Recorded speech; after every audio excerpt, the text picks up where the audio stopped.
Lui è tifoso da Barcellona.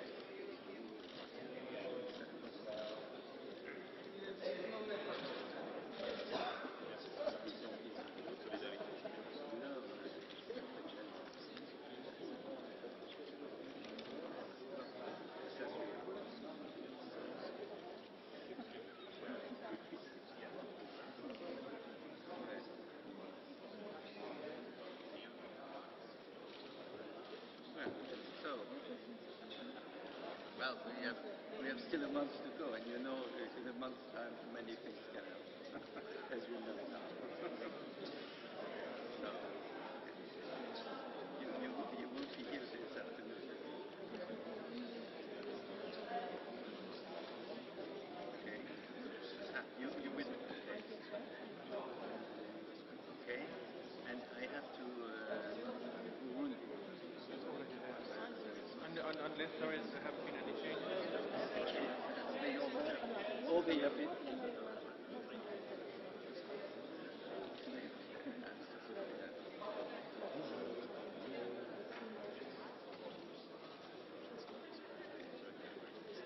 Voilà, salut. Salut. Ça va?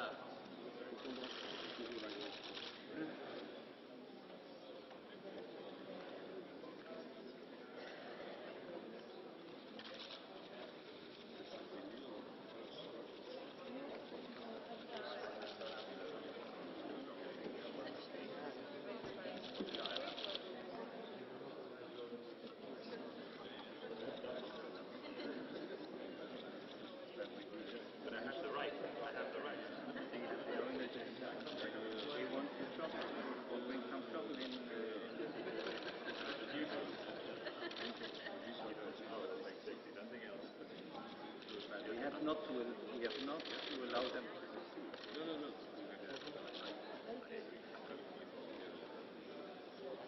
Yes. We don't know what they're but he said so many times with the Turkish aviation.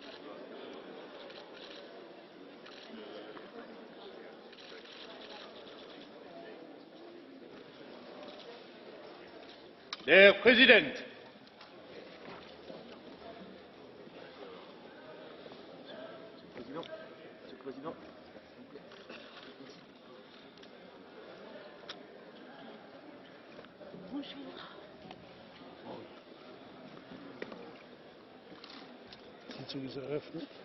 Sitzung ist eröffnet. The sitting is resumed. Cher Kollege, Dear colleague, yesterday at the end of the day, Tunisia was struck again by a terrorist attack carried out in the heart of its capital, which led to the loss of 14 lives in the 14 people in the Presidential Guard. On behalf of our Parliament, I would like to severely condemn in the firmest possible manner this abject act and ensure the Tunisian authorities and the Tunisian people of our support, our unfailing support. Our thoughts and our solidarity go to the families of the victims of this terrorist attack. In less than two dear colleagues, terrorists have hit in Beirut, in Paris, in Bamako, and Tunis again, and each time there's pain and stupefaction caused. This borderless terrorism demonstrates once again that we are all concerned by this struggle. This will be a long struggle, a long fight, but we will conduct it with determination while respecting our democratic values and through cooperation which must be strengthened with our allies and partners. So thank you very much.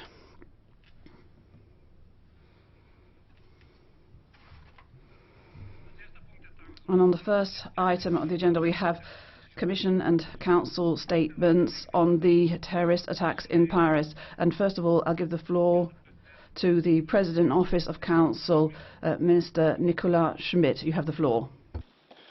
Monsieur le Président,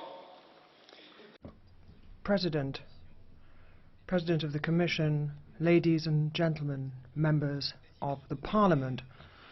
President, you have just reminded us of this new act of barbarism carried out in Tunis, and the Council would like to echo your condemnation of this cowardly attack, and we would like to express our every sympathy with the Tunisian people. Our thoughts are with the courageous people of Tunisia at this time. In the same way, I should like to reiterate that our thoughts also go to the victims, their families, and the city of Paris, along with all the other victims of terrorism who you have just mentioned, because today, more than ever before, we need solidarity when it comes to acting to face up to the scourge of terrorism. We now need decisive action, the type of action which can defend our freedoms and values, but also the security of our fellow citizens. We need the widest possible ranging European cooperation. It has to be stepped up, and it has to involve all stakeholders who are prepared to join with us in this untiring fight against those who blindly sow terror and panic. And that is why we need a robust and decisive Europe, the kind of Europe which is able to take coordinated and inclusive action. Following on from the attacks in Paris, the Council convened a Justice and Home Affairs Council. This took place on the 20th of November, an extraordinary meeting at which ambitious decisions were taken. The Council decided that it would confirm its commitment to the fight against terrorism by putting in place operational measures. It is of paramount importance that we rally all our resources to render our societies safer, and allow me to go through some of the measures that were taken. When it comes to PNR, the Council is determined to put in place rapidly this instrument at European level, and we hope therefore to be able to reach an agreement with the Parliament at the forthcoming trilogue, and we are confident that along with you we will be able to approve the agreement, a package on data protection, and the Council also plans to finalize those negotiations between now and the end of the year. Now, when it comes to trafficking in firearms, the Council will strive to fight more effectively against the trafficking in illegal arms within the European Union, and it will base itself on revised texts as well as the revised objectives of the European cycle to fight against wide-scale organized crime in Europe. And we will be holding discussions on revising the directive on firearms this week on the basis of Commission proposals. When it comes to stepping up controls at external borders, Member States undertake to immediately put in place coordinated and systematic controls at external borders, and that would also extend to those who enjoy the right of freedom of movement, because the terrorists from Belgium were fortunate enough to have European passports, and the terrorists who attacked in Copenhagen and elsewhere this year had European passports. And I would invite the Parliament therefore to take note of that fact and also to be alive to the expectations of our fellow citizens. Therefore, when it comes to external border controls, the Member States of the Schengen area will decide to implement those measures until the end of March of 2016, and therefore we will have systematic registering and recording as well as fingerprinting of third country nationals who are seeking to enter the Schengen area,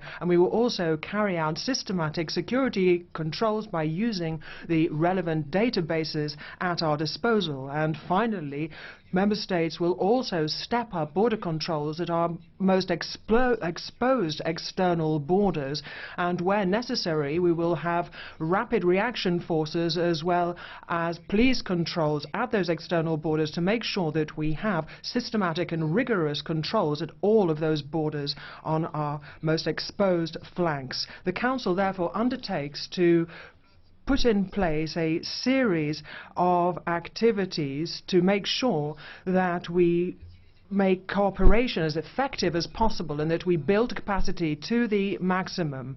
And that is why, if member states make sure that they enter the data on all presumed foreign terrorist fighters into the relevant database as quickly as possible, SIS2 is the database I have in mind. Now, on the 1st of January of next year, the new Europol regulation, I hope, will enter into force, as I hope that we will reach agreement without delay, and I hope that that will meet the expectations, particularly when it comes to continuous internet surveillance. The Union will make sure that we second our experts to terrorism expertise centres to make it possible for them to provide comprehensive support to the investigating authorities in the case of a major terrorist attack on European soil. The Council invites the Commission to come forward with a legislative proposal which will make it possible for Europol to make sure that there is proper overlap or interface between its database and SIS2. When it comes to the fight against terrorism, therefore, the Council has invited the Commission to come forward with proposals designed to strengthen, harmonise and improve the competences of the financial intelligence units and make sure that they cooperate between one another and also that they have rapid access to necessary information in order to step up the effectiveness of our fight against money laundering and the funding of terrorism. The Council also recommends strengthening our oversight of non-bank payments. When it comes to violent extremism and terrorism, the Council has noted with satisfaction the signature by the Union in Riga on the 27th of October of the Council of Europe's Convention on the Prevention of Terrorism, as well as its additional protocol on foreign terrorist fighters, and therefore it would recommend that before the end of this year, the Commission come forward with a draft directive to update the framework decision on the fight against terrorism. The Council also recommends that we improve the information system on criminal records, as well as any action which is taken of a preventive nature. The Council will make sure and see to it that we follow through on these promises. We have to respect fundamental rights and act calmly in doing so, because the Charter of Fundamental Rights, of course, shall remain our guiding principle. Thank you. Thank you very much, Mr. Schmidt. And now I give the floor to the President of the Commission, Jean-Claude Juncker. President in Office of Council, ladies and gentlemen, dear colleagues, we will remember for a long time this Friday, 13th of November, when a terrible destiny fell upon the City of Lights. If you look at all these ruined lives, all these unfulfilled dreams, all these interrupted brilliant careers, all these plans and projects which will now never come to fruit. We share the mourning, we share the suffering and pain of the French people, and we are there to stand by shoulder to shoulder with the French Republic. Today, more than ever, we say, long live France and the French Republic. It's our republic too.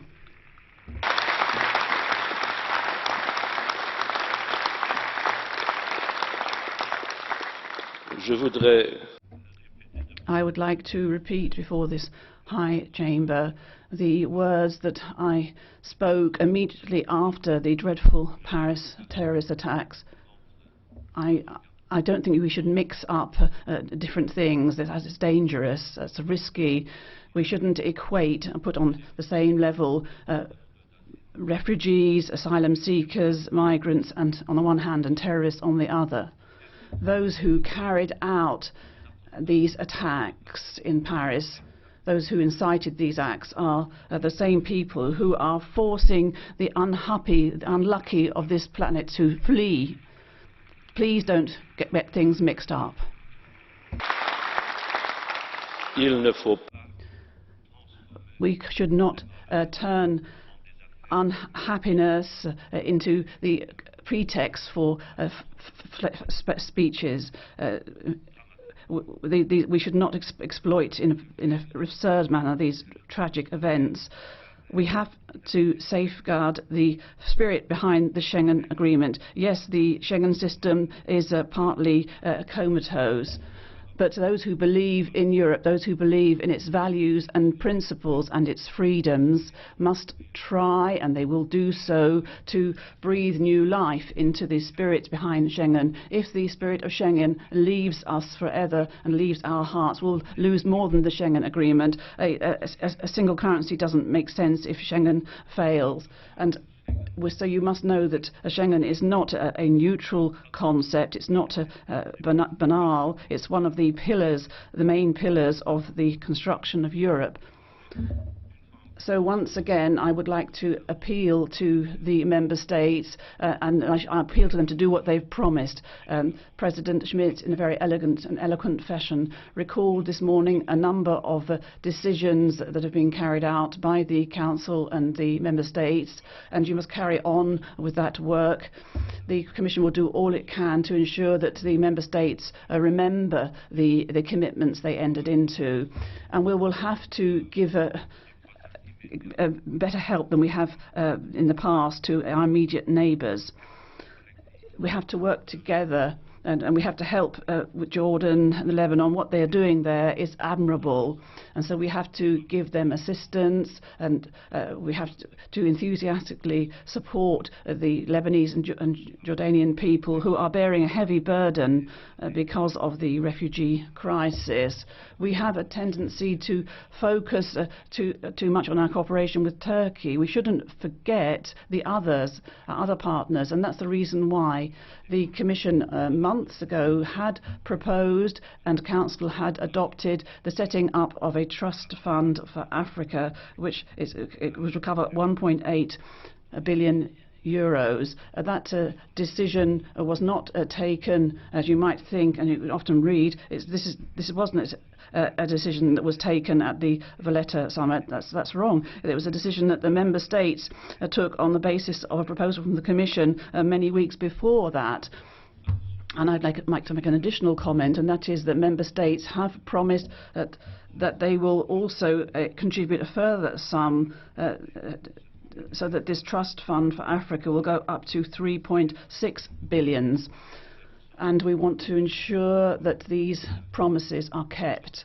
So we are also grateful to the Luxembourg presidency and its rapidity of action. We're grateful to them for pushing forward the work when it comes to reviewing European legislation on firearms and on the reworking of that legislation. So we think that the European the passenger register, PNR, has to be set in place for intra-European flights as well. I don't think that this proposal will lead to many question marks, but it's quite clear that the PNR has to be applied now to intra-European flights as well. And I believe that the secret services have to cooperate in a more efficient fashion. Guy Verhofstadt, who was Prime Minister of Belgium in the past, and with him I took part in one or two European councils after the New York attacks. And just 1 week after the Twin Towers attacks. The heads of state and government had already promised to ensure that they would work in a concerted fashion to ensure that their secret services would cooperate better, but nothing happened. And now we're being told again that our intelligence services have to cooperate in as effective a way as possible. So we really must bring about this very necessary cooperation between our secret services.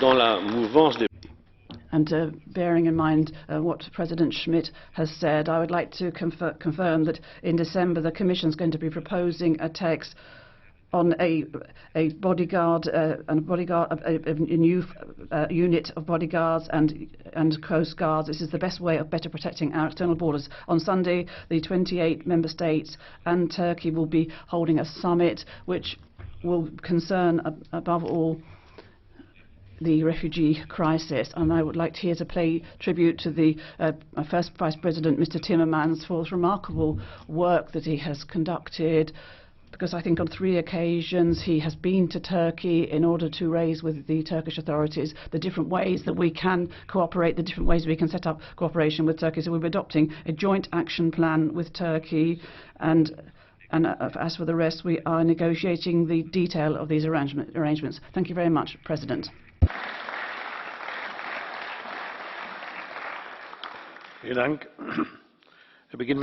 Thank you very much. Now, on behalf of the EPP, Mr. Weber, President Office of the Council, President of the Commission. Ladies and gentlemen, when I returned home from an appointment on Friday evening, I was looking forward to a football match between France and Germany, and then along with everyone else, I was shocked when I switched on the TV to see the pictures being broadcast from Paris.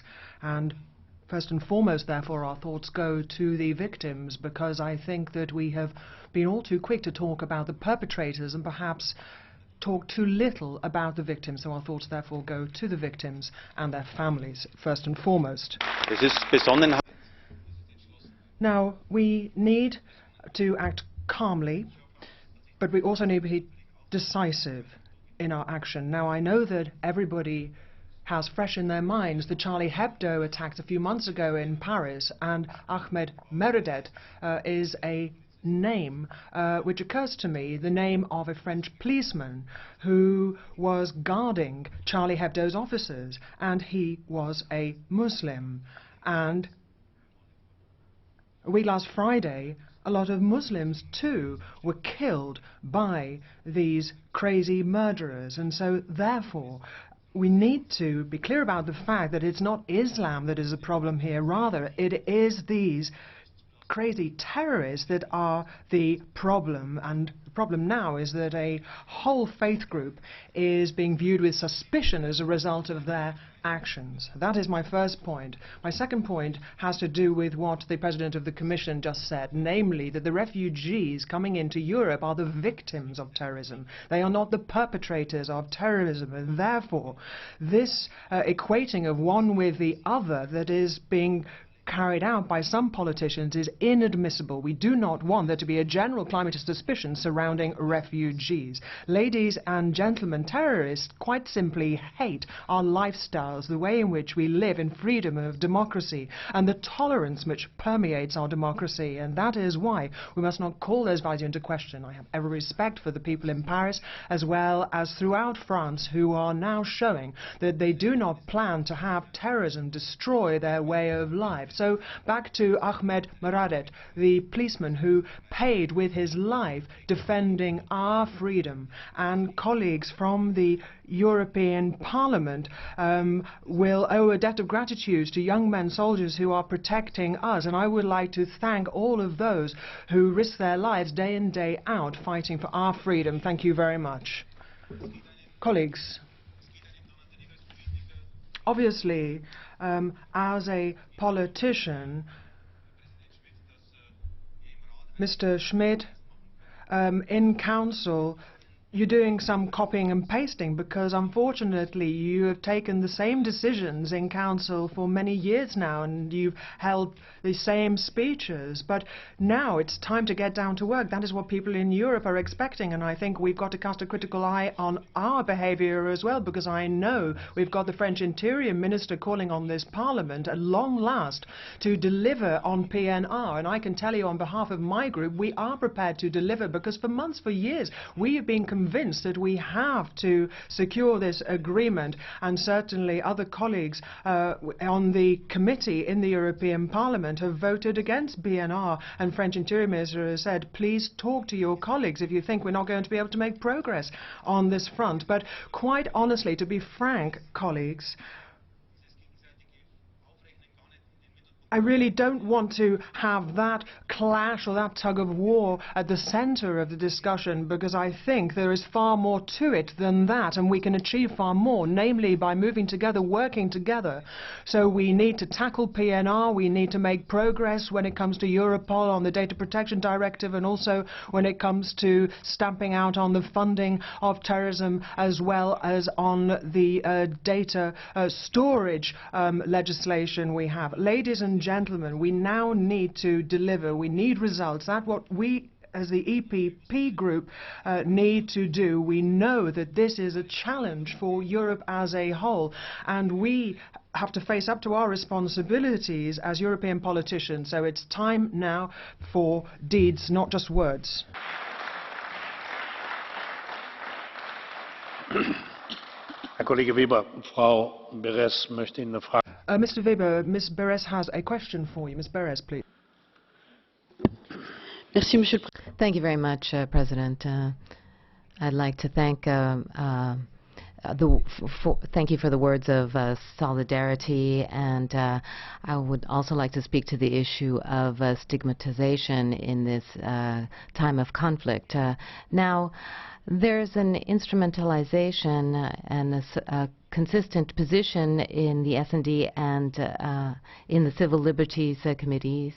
We allowed for the negotiations to take place so that we could get a PNR by the end of the year.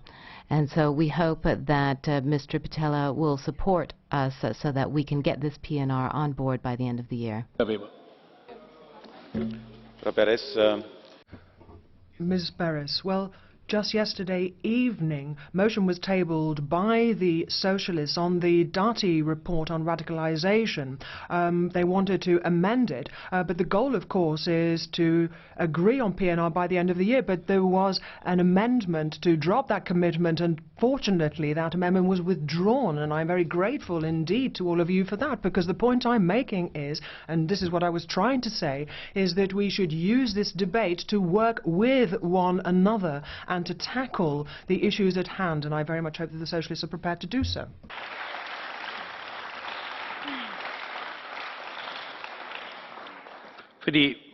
And now, on behalf of the Socialists and Democrats, Chairman Pitella. Thank you, President.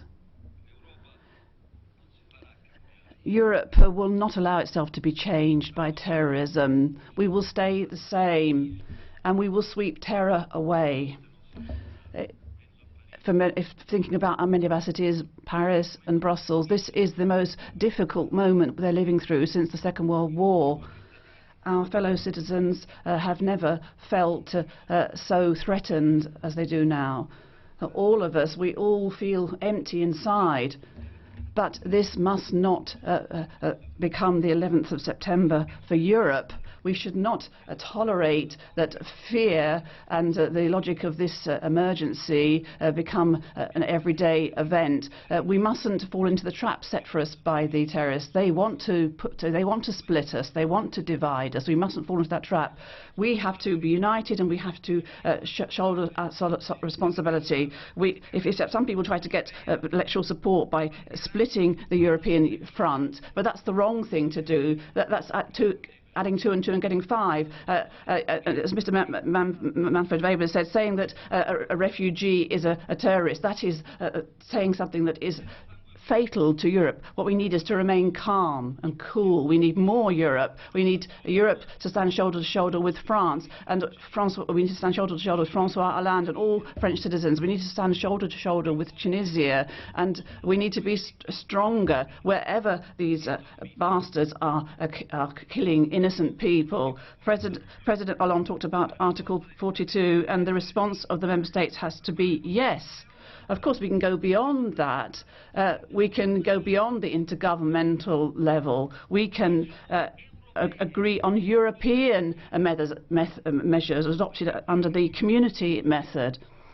And as President Juncker said, Europe has to take the initiative again in the area of security and defence. And I think President Juncker did very well to announce more flexibility in the implementation of the Stability and Growth Pact when it comes to expenditure which is necessary for security and defence. And this has to be valid for all member states who are investing in security now.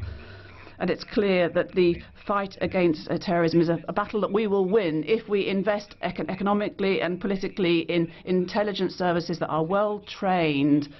If we make it easier for there to be European-level coordination. We don't just need more technology, we need expert personnel who are able to deal with all the new profiling tasks in the fight against jihadism. And so, and we need to fully implement Schengen. We shouldn't dismantle it, because within the treaty we already have the measures that we need, which now must be implemented in order to ensure a better and greater protection of our external borders. Our political group, and I'd say let's leave it here, let's drop it. Our group has worked and will work consistently to ensure that we reach an agreement on European PNR, but between now and the end of the year. Together we want to be able to guarantee the protection of our fellow citizens' rights in the area of privacy. And so the two files, PNR for Europe and data protection, those two files go hand in hand, and our mandate there is the dual-track mandate in the European Parliament. So defeating terrorism means that we need to think seriously about our society. It's clear that there are other causes, but let's not forget that there's unemployment, there's poverty, there are pockets of poverty in our society in which young people are growing up, and they might be more tempted than others by the siren calls of jihadism. They're fascinated by the macabre side of terrorism, and so Europe has to reassert its model of a cohesive social model, and we must make it clear that Islam is part of the cultural and religious identity of this continent, and Islam has nothing to do with its ideology of death, of Daesh. And also when it comes to foreign policy, Europe has to act with a single voice. We've got to cut off the channels of finance, and we've got to isolate Daesh politically, and we've got to stop this criminal business of money laundering and human trafficking, and we've got to disclose some of the realities of what's happening in the Gulf. And also I finished. We have to follow up. Mrs. Mogherini has said we've got to ensure that we help build a broad coalition which also include Muslim countries in the region. So we have the European Union, Russia, United States working together to defeat terrorism. Thank you.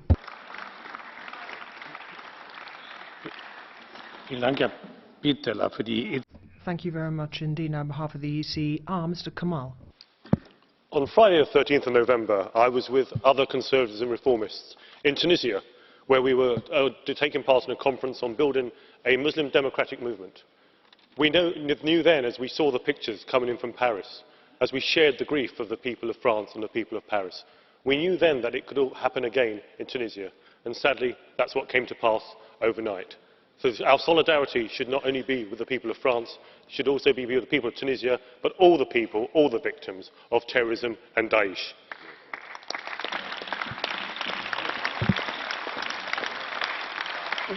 One of the terrorists involved in the Paris attacks spent his night drinking alcohol and smoking cannabis, and another never went to the mosque. Two British terrorists ordered a book before they fled for Syria last year. And the name of that book? Islam for Dummies. Yet all these terrorists claim to be carrying out these acts in the name of Islam. prepared to slaughter innocent people on a Friday night in Paris, eating dinner, watching a rock band, just going about their own business. It could have been in any of our cities. It could have been aimed at any of us. But sadly, there is method to their madness. Firstly, they hope to inspire copycat attacks and recruit more terrorists. Fortunately, the vast majority of Muslims will not fall for this. Secondly, even though most victims of Daesh attacks are in fact Muslims, through these attacks on our cities, they want to provoke a backlash, to convince Islam and convince Muslims that Islam is despised in the West. We all need to come together to show them that they will not succeed. In the aftermath of the attack, there have been inevitable statements about the incompatibility between Islam and Western democracy. We may even hear some of that in this chamber today. But let us be inspired by the words of Antoine Léris, who lost his wife, Hélène, in the Bataclan. He told the terrorists, "I will not give you the gift of hating you." How brave he must have been to write those words. To people who had just murdered his wife, to people who had shattered his life, to people with a love for death, who attacked a city known for its love of life. And it's times like this when our humanity must become stronger and not descend into a spiral of hatred and blame. We need to come together to learn the lessons, to strengthen our resolve and to develop our response. But a response that must be measured and proportionate. For if every time they attack us, we erode our freedoms, there may eventually be no freedoms to defend. And the balance between security and liberty will always be hotly debated. But we should debate this delicate balance without accusations, without any of the insults I see flying across this chamber, without questioning political opponents' determination to fight terrorism. Because this whole House needs to come together to agree on clear and tangible measures to strengthen our protections, such as the passenger name record system by the end of the year. And the ECR rapporteur, Timothy Kirkhope, will deliver this, working with all the other groups, but also addressing the concerns over civil liberties, such as the better sharing of intelligence between national agencies. This doesn't mean we need an EU intelligence agency. The answer is not always more Europe. The answer is to build trust between agencies of the nation states to make sure they share the intelligence that they have. And such as stronger external borders, building on last week's Home Affairs Council. Because as long as the EU's external borders are weakened, there will be calls for the EU's internal borders to be strengthened. But we shouldn't pretend that every terrorist crosses borders to come into the EU. Many, sadly, were born and radicalised in EU member states. Some searching for an identity or a sense of belonging. Others radicalised in prisons. Some violent individuals looking for a new cause. Others vulnerable and fooled into believing that there's a violent shortcut to paradise in a world of temptation. But better integration must be part of the solution. For where there are young people who feel that they do not belong to the country in which they live, where they are ghettoised, IS and Daesh will see them as potential recruits. These are all important debates that we will have in the months ahead. But today, whether you believe in a United States of Europe or whether you believe in a Europe of nation states, we should all unite to state a simple message. We will not surrender to hatred. We will not surrender to intolerance. We will not surrender our freedoms. You can attack us, you can injure us, but you will never break us.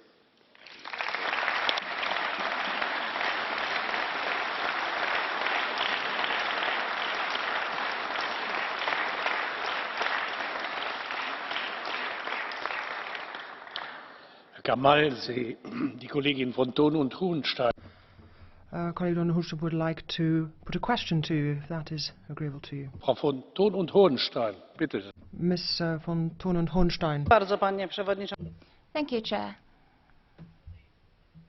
I'm here. Mr. Kamal, I'm here, in the last row.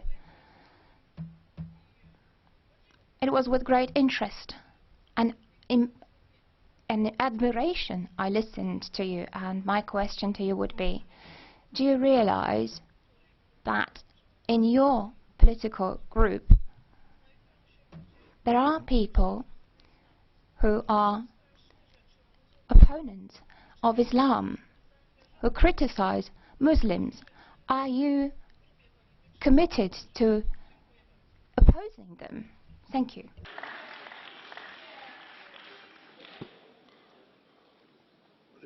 I find the premise of your question interesting, and actually I disagree with you fundamentally on this. But let me be quite clear. We have heard statements from politicians of almost all political groups about Islam, and some against Islam, in the last few weeks, probably the last few months. Now is not the time, if any time, today in this debate, to be posing such cheap political questions. What we should be doing is coming together across the chamber to unite and show these terrorists that we are united in the face of their hatred.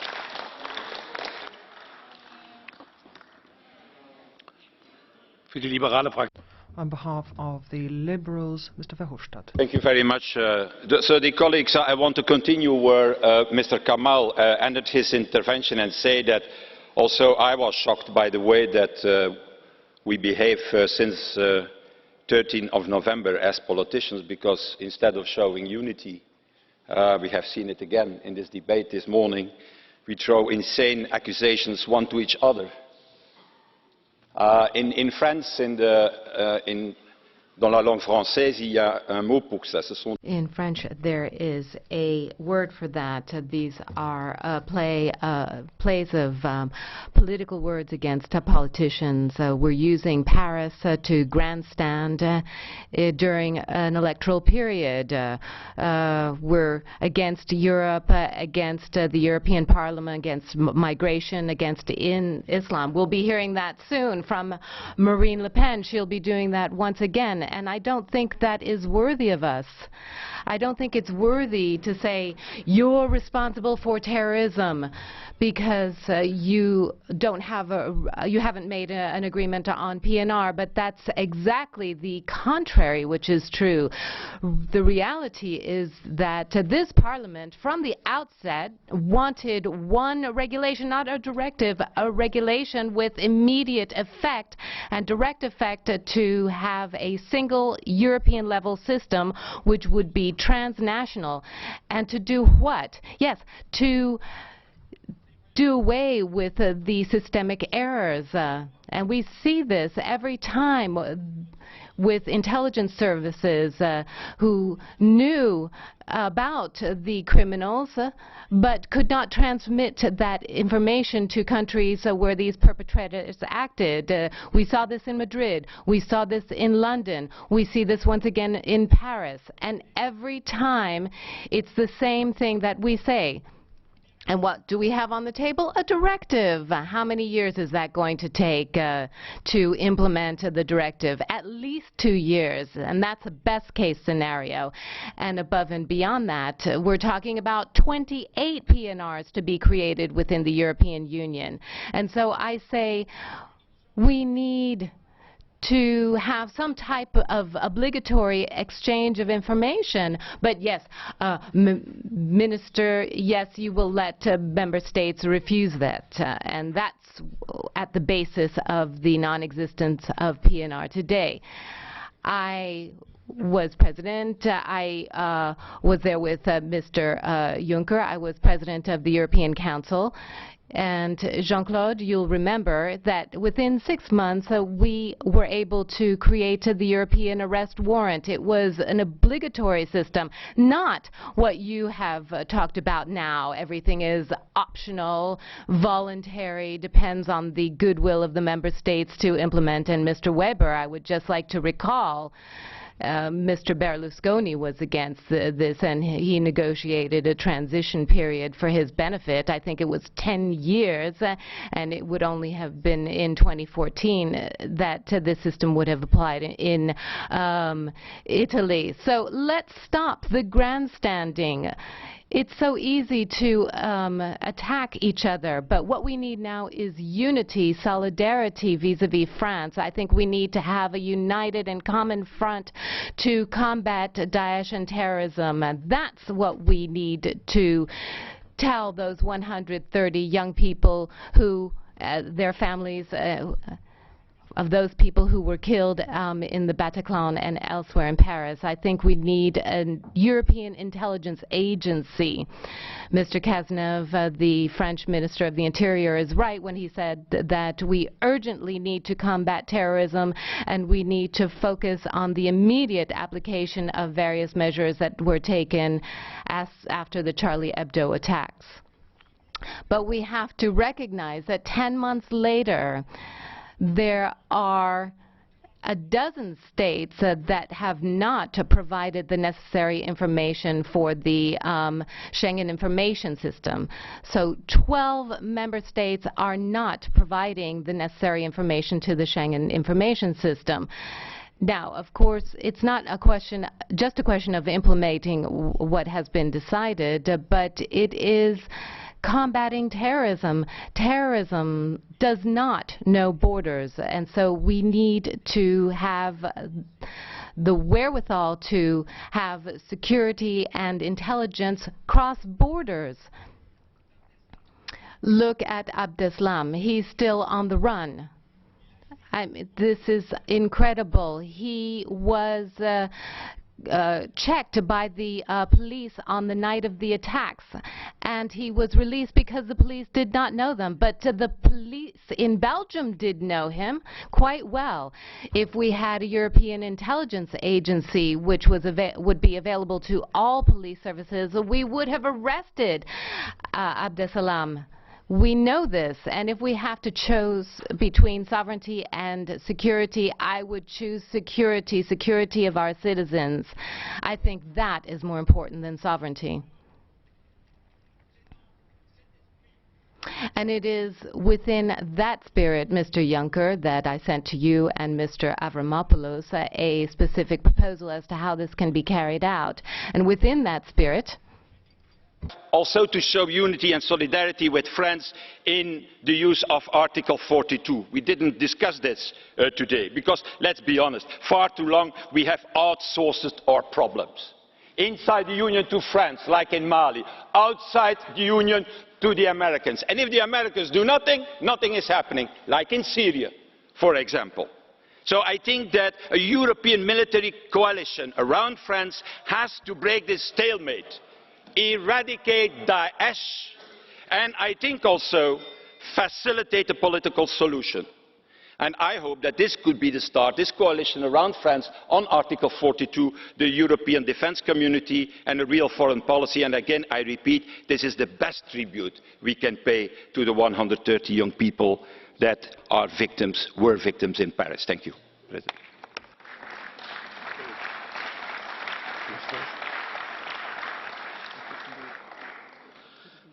Mr. Verhofstadt, Mr. Flynn would like to ask you a question. Go ahead, please. Mr. Verhofstadt, you say you mentioned the alleged lack of a contradiction between, or the contradiction between sovereignty and security. But isn't it true that national sovereignty and security actually go in harness? And actually, it was the mess instituted by the collapse of the unsustainable Schengen area that compromised people's security, including in France a few days ago, and that actually sovereign states need to take responsibility for their own security to protect their citizens.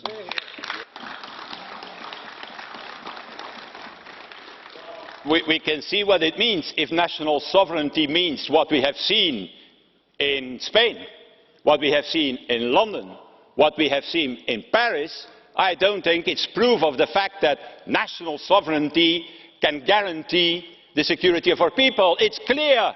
Like I said, terrorists don't know borders, but our intelligence and our security know still borders. That is the contradiction that we have to leave.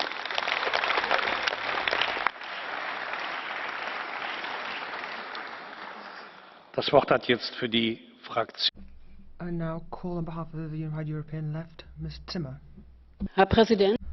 President, the European Parliament last week and today as well, hopefully, demonstrated unity when it comes to condemning the terrorist attacks in Paris, Tunis, Bamako and elsewhere in the world, and calling these attacks by name. Attacks on people, against our values, attacks on everything which goes up to make our civilization in this century. There can be no apologies, no justifications. Everyone has to know that you do not kill. However, we will have to have sympathy with those people who were either victims or witnesses of these attacks. They must not exploit these attacks, because there are some things that have been said in recent days that have been repeated today that I think are particularly important. Namely, first of all, that you should not confuse terrorism with a refugee crisis, because the fact of the matter is that the refugees have been fleeing the terrorism that we are now experiencing in Europe. We need to be sensible, we need to be decent, but not a lot of that seems to be left. Mr. Orban is saying that all of the terrorists were migrants. Now, that is such a despicable sentiment, such a despicable assertion, because all people are migrants. After all, Mr. Orban himself is a migrant. So would that then logically mean that Mr. Orban too is a terrorist? I believe that in the face of these attacks, we need to be clear about the fact that closing borders between member states across the European Union is not the discussion, and also expelling refugees and sending them back to so-called third countries will only lead us to these abuses and this mistaken debate. We have prime ministers from the European Union as well as party leaders echoing these sentiments. So please, let's not see a repeat of the mistakes in the wake of 9/11. We need to have cooperation, but war in Afghanistan, Iraq and Libya wrought all kinds of consequences for the international community. Terror on top of more terror is not the solution. Airstrikes is not the answer. What we need to do, however, is to attack the root causes of terrorism, which they have been signally unable to do. Now, the way that they are waging war has led to this fight being a recruiting sergeant for terrorists, and that is why we do not want to see a repeat of the mistakes in the past. That cannot be our response this time round. Do we want to join with Russia in waging a war? Do we want to join with Turkey in a diplomatic and political offensive? Yes, absolutely, we certainly do. That must be our response. There are other tools in our arsenal as well, and we should look at the situation in the banlieue, in the inner city areas, in European cities. We need to make sure that we have proper integration as well as sound prospects for the future for all the young people living there. We need to try and militate for a new sustainable neighborhood policy. That must be our response. The speaker is interrupted by the President. We should also talk about putting a halt to weapons, arms exports. Let's also talk about the financing of terrorism. The President interrupts the speaker.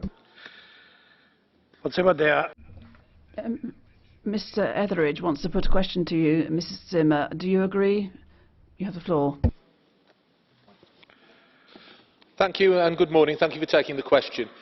You speak about tackling the root causes of terrorism.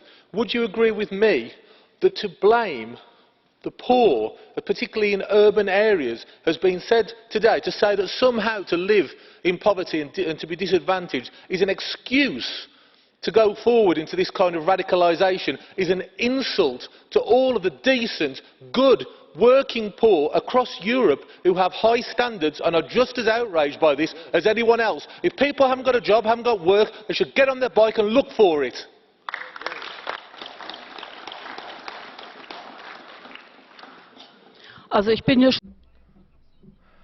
Well, I'm used to your rather absurd questions by now, but you weren't listening to me. The first thing I said is that there were no apologies, no excuses, no justifications for anyone at all resorting to terrorism and killing other people. Full stop.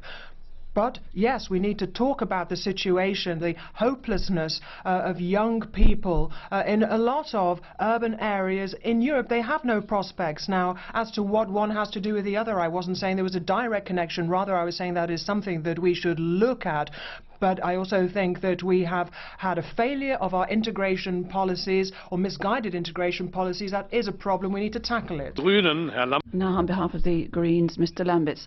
Dear colleagues, like all of you, I was deeply shocked by the Paris attacks 2 weeks ago, and like all of you, my thoughts go out to the victims and their families and friends, the victims of Paris and Beirut and Tunis. But now it's our job as politicians, as political leaders, not to just adopt a few measures to keep our citizens happy. No, we need to look at the facts and then come up with problem-based answers. And the first fact is that most of the terrorists who carried out attacks over the last decades in Europe are people who were known. They were known to the police, known to the intelligence services, not known to everyone, however. And that's quite simply because information is not shared. And when they were known, they weren't covered by the necessary surveillance measures. And that's it's because there weren't enough resources, though they were known as dangerous people. And so we need to share our intelligence, and we need to know how to use that intelligence. And then the immobilism of European governments, their failure to act, that has contributed to these terrorist acts.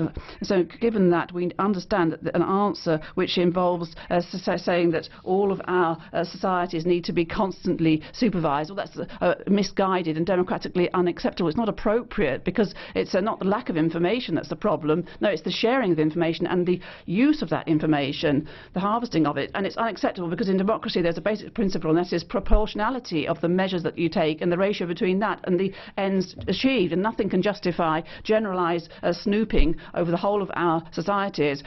So that's not going to help us to prevent terrorist attacks. And as you said, President Schmidt, we've got to deal with arms trafficking, firearms trafficking. We've got to tackle financing of terrorism. We've got to tackle the use of the internet for spreading messages of hatred and incitement. Yes, Mr. Cazeneuve is right. Europe has got to get a grip to itself, but the Europe that needs to get to grip now is the member states. The member states are jealous of their sovereign powers, and they still haven't understood that when it comes to security and many other issues, you only have a sovereignty if it's shared sovereignty. Genuine sovereignty is shared sovereignty. And no, I don't think that we can't fail to answer three questions. The first one is, what is the effect of our multiple interventions in Iraq, Afghanistan and Libya? What's their effect on the terrorist threat? Have our interventions there increased the terror or reduced it? I think that's an open-ended question. And the second question, and we've got to look at our relationships with Saudi Arabia. This is it thwarts fundamental rights. It's a state which crucifies people, which beheads people, cuts off hands. But we have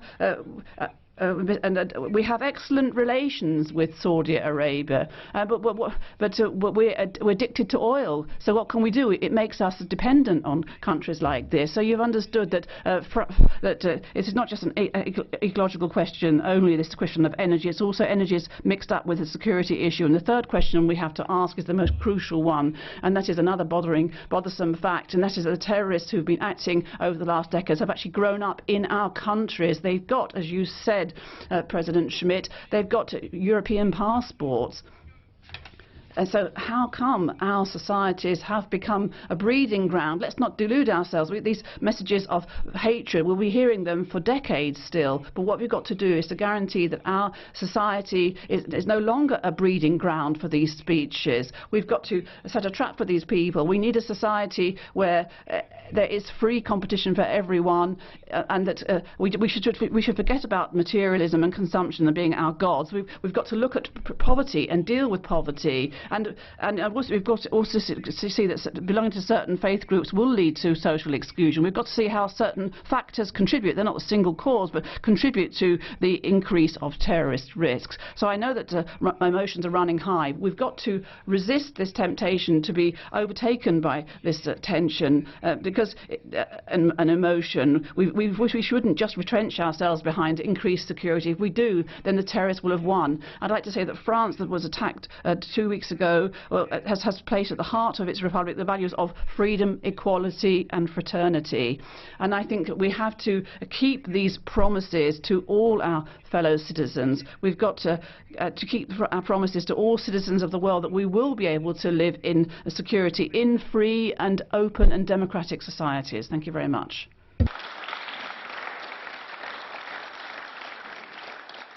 Herr Lambert, es gibt eine Frage des Herrn Abgeordneten Jurek an Sie. There's a question from Mr. Jurek for you.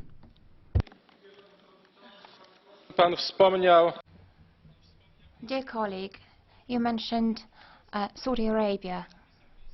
Do you think that inhumane practices there are the result of extremist actions, or are they supported by the whole society?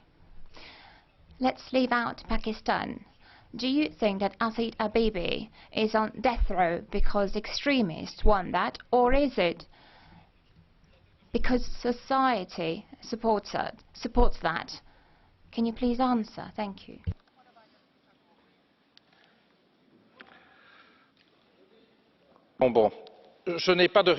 I don't have a detailed answer for that question. That's because I don't live in Saudi Arabia. But what I know is that the Saudi regime propagates a form of Islam which is probably the most fascist and totalitarian of the entire world.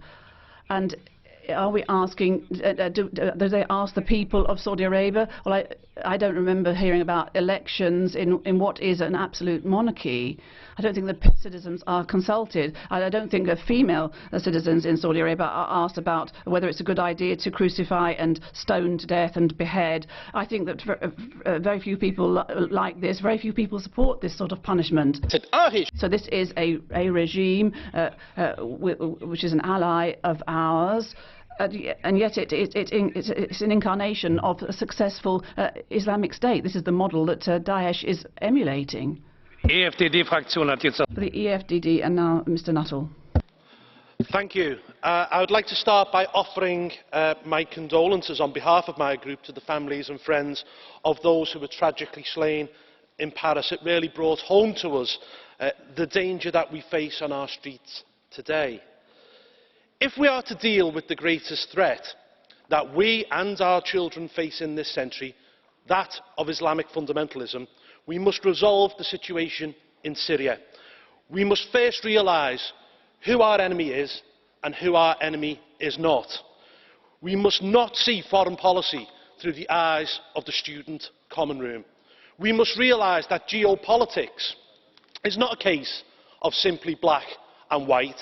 There are very often grey areas, and we must be grown up enough to say that sometimes my enemy's enemy is my friend, just as we did in World War II with Joseph Stalin.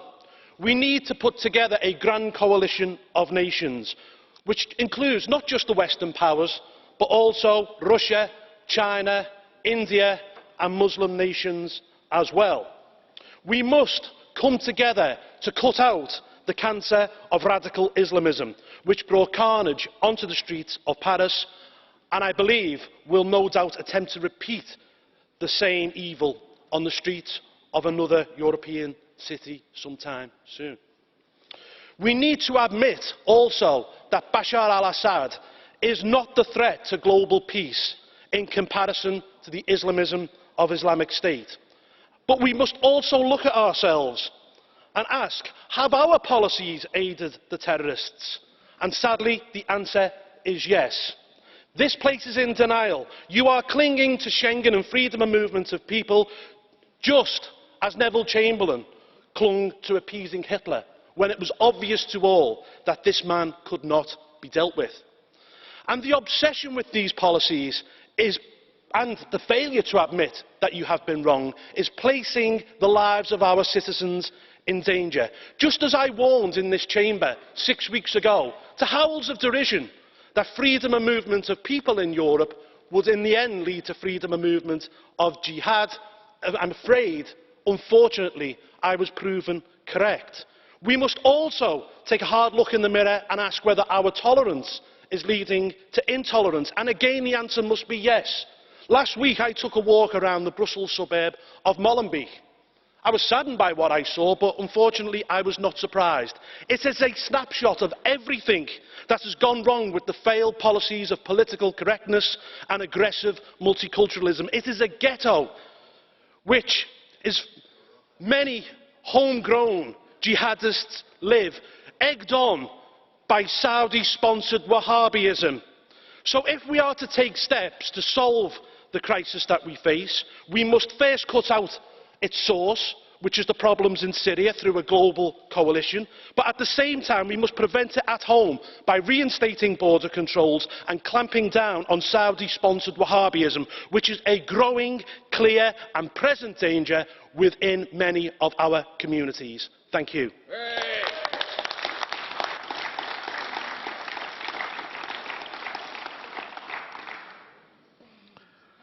Herr Nuttall, es gibt eine Frage der Abgeordneten Fotyga an Sie. There's a question from Mr. Fotyga to you. Bitte sehr. Thank you, President. Colleague, do you agree with me that in the past, appeasing Stalin brought enormous atrocities to other regions, like my region, Central and Eastern Europe, and currently appeasing Putin brings atrocities to the country like Ukraine and other countries of Central and Eastern Europe as well? If we didn't do a deal with Stalin, and I'm speaking as a historian here, then actually we would now probably be living in a Nazi-dominated Europe. So we had to do it. We did not really have a choice. But equally at the same time, you talk about appeasing Putin. Putin is on our side. The real threat in the world today is Islamic fundamentalism, and if we have to do a deal with the devil, we must do so to ensure that we cut out this cancer in our society. Das Wort hat jetzt für die I now call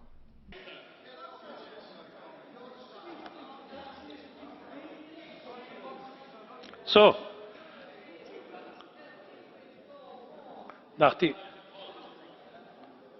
Habt ihr euch denn jetzt wieder beruhigt? Can you restore calm now, please? Now, Ms. Le Pen. Colleagues, France has been through a horrible ordeal. Friday, 13th of November. First thing we need to do, I think, on behalf of the victims, is to name those who assassinated them, who killed them. And in a lot of what I've heard this morning, and certainly not from the French members, I haven't heard anybody name the assassin. It's not terrorism. Terrorism is the weapon of the assassin. The weapon is the ideology on whose behalf terrorism kills. And it is Islamic fundamentalism which is responsible, and you've got to call it by its name, because if you fail to do so, if you will not call the enemy by its name, then you'll never be able to defeat it. But I mean, you know, perhaps that bothers us. Perhaps we're reluctant to name Islamic fundamentalism as the cause here, because perhaps it calls into question some of our international friendships, and it also calls into question whether we continue to have Saudi Arabia and Qatar as allies. And it also forces us to look at the ambiguity of the role of Turkey in the fight against Islamic fundamentalism. And it also forces us to look at ourselves in the mirror, to take a long, hard look and realize that all of the international agreements we've concluded and all our international alliances are forcing us now objectively to be the allies of Islamic fundamentalism rather than being being its enemy. So I therefore propose that we now switch alliances, and I believe that all those fighting Islamic fundamentalism must be considered our allies with no reservations, and that would include therefore all the Muslim countries, Egypt, United Arab Emirates, of course, fighting fundamentalism, as well as Russia and Iran as well. So a broad-based coalition, that is the only way in which we can be effective in tackling Islamic fundamentalism. But I also have to say that France has got ridiculous, imbecilic European policies which are an obstacle to securing the freedom of the French people. When it comes to the massive migration, when it comes to the communitarianism, the response that you always come up with, asking why are there terrorists who are born on our soil, why are terrorists born and bred here in Europe? Well, the reason is that immigration has led to communitarianism, and that is fertile breeding ground for Islamic fundamentalism, and that is where the fundamentalists come to recruit their future foot soldiers. We've got 3 million migrants due to arrive in the European Union next year, and of course we're not equating migrants with terrorists. Of course we're not, but that does not mean that what I denounced in September in this Parliament, namely that terrorists will be coming in with the migrants in these flows, is a reality. It is true, and it was a deadly truth last Friday. I mean, you can deny it if you like, but it is a reality, and you cannot simply brush it to one side. So you can't have uncontrolled migratory flows into European Union if you know full well that the EU and neighbouring countries are quite simply unable to control anything, and unable, far less, to check the identities of those arriving on our shores, and are therefore unable to fight against, ward off this terrible danger. And that is why we need to return to our national borders, because we simply don't have confidence in Europe's borders, because they are so porous. French borders these days, once again, are on a temporary basis being controlled. We have those border controls, and we will do everything in our power to see to it that we reinstate permanent border controls. You've been talking about oversight, you've been talking about intelligence, but you know, what are you really talking about? I mean, the terrorist passports aren't false passports. They are actually passports which have been properly delivered by the authorities, by the Islamists in the areas which they have occupied in Syria. You've got to realize that. I mean, what about austerity? You're imposing austerity, and that is forcing us to disarm. We're lacking the wherewithal to fight terrorism because we've got fewer soldiers, fewer policemen, we've got fewer customs officers. So really we've had it up to here. We've had enough of your austerity policies, and it's your fault. It's you who decide. You decide on the priorities in our budget, and I'm telling you that we want to have our budgetary sovereignty reinstated, because we know that it would be far more useful for us these days to give priority to security in our country, in our territory, in budgetary terms, and we want the power to make those decisions for ourselves. And I believe that the French mindset has changed, and European institutions have got to understand now that nothing will ever be as it was before. You've got this obsession with austerity, and you have made all the wrong choices when it comes to international alliances, and these, the French people have realized, are huge dangers, and I believe that many share my views on these subjects, and people are quite lucid. So we have got to denounce these dangers in order to guarantee security for the French people. I believe that there has been criminal action on the part of the European institutions.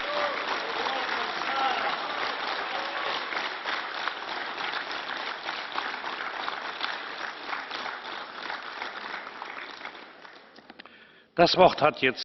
And now Mr. Gollnisch has the floor.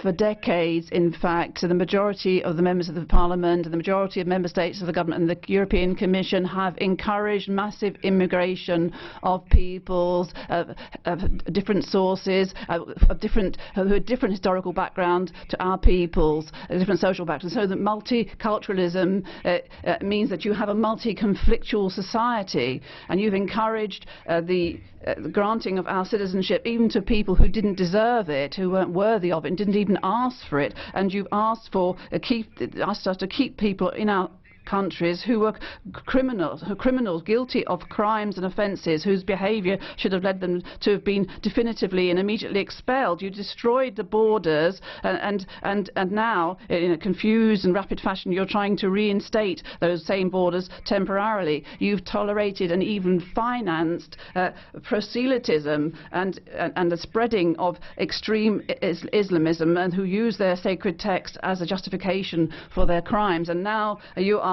harvesting the fruits of your misguided policies, and you think you're shouldering your responsibilities by expressing condolences, and you think that you're acting well by asking for PNR for all European air companies and passengers, but and so honest citizens are going to be punished as if the terrorists bothered with borders when it came to bringing in weapons illegally. You've promised actions, but you're just not capable. You're not up to adopting the right actions.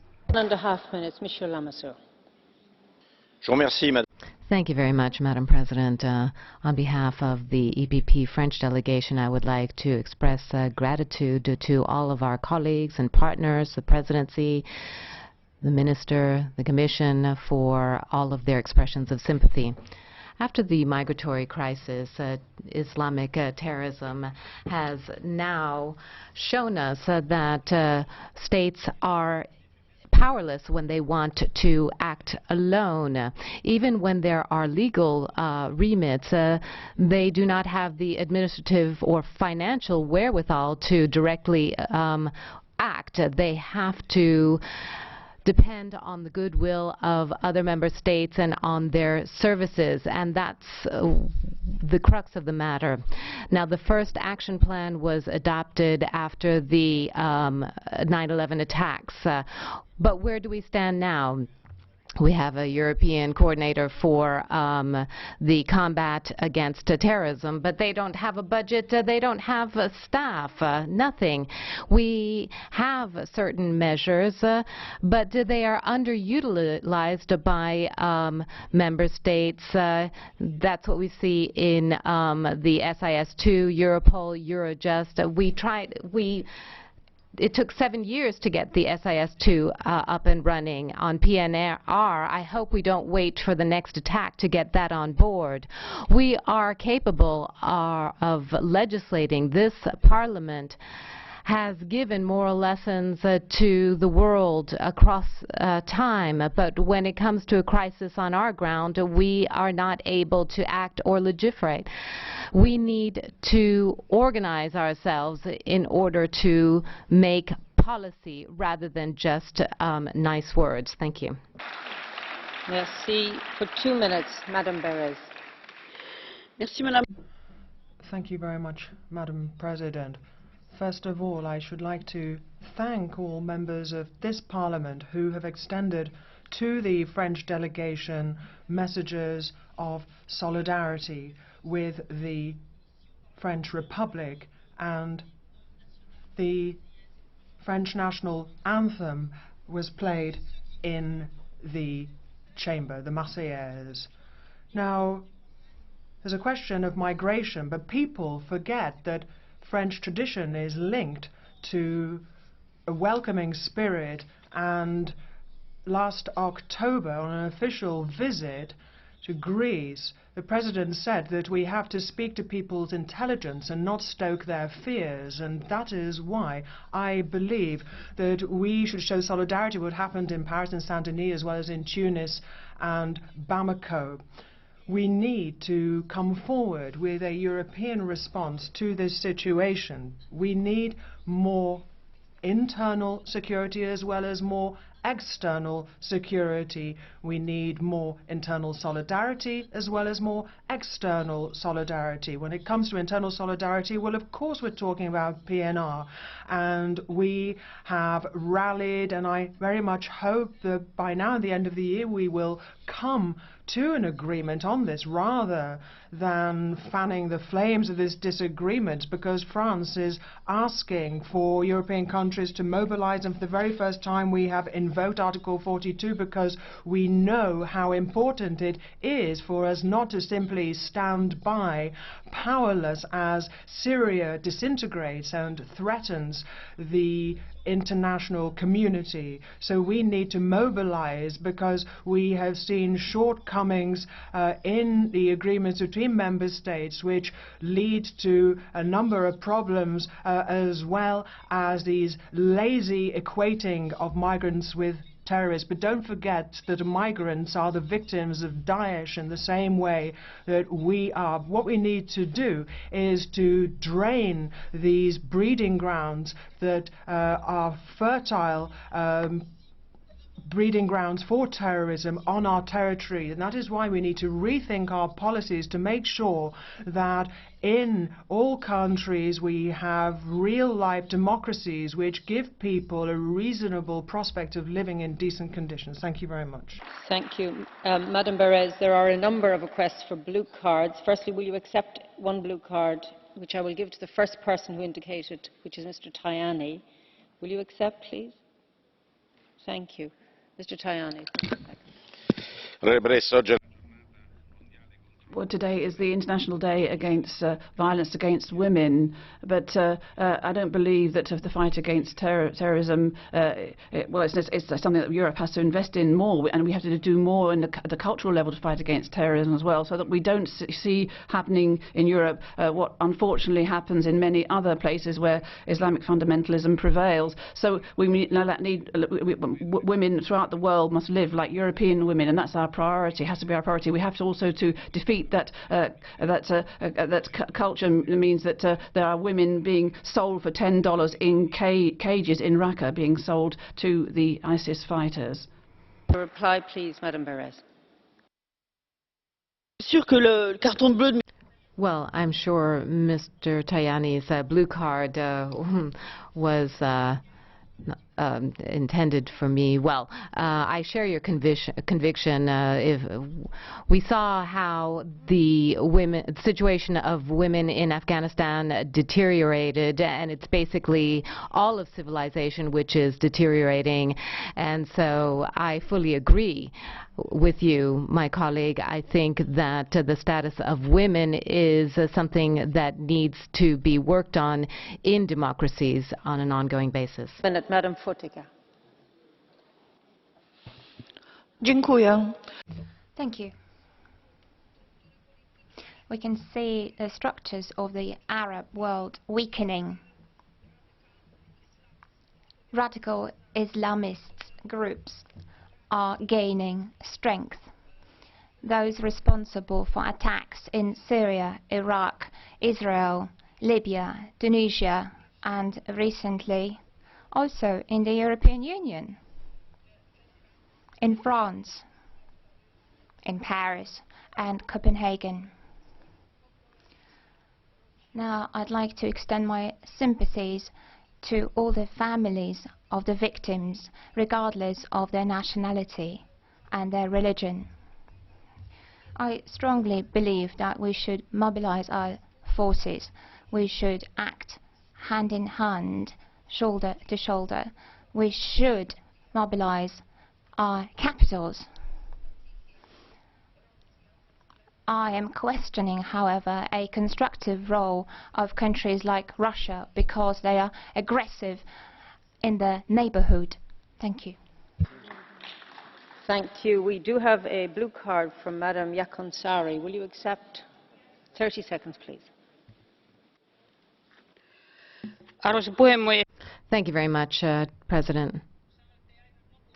Now, at the end, you said that you're calling into question the role of Russia here. Perhaps it would be useful to take a look at the fact that after these horrible attacks, the world, the United States, Europe, Russia, even Saudi Arabia are trying to find a common roadmap for this. We know that terrorist organizations are global, and for this reason we need to have a global response to this, and Russia can play a constructive role here. Just to remind colleagues, it is 30 seconds for the question and now 30 seconds for the answer. Thank you.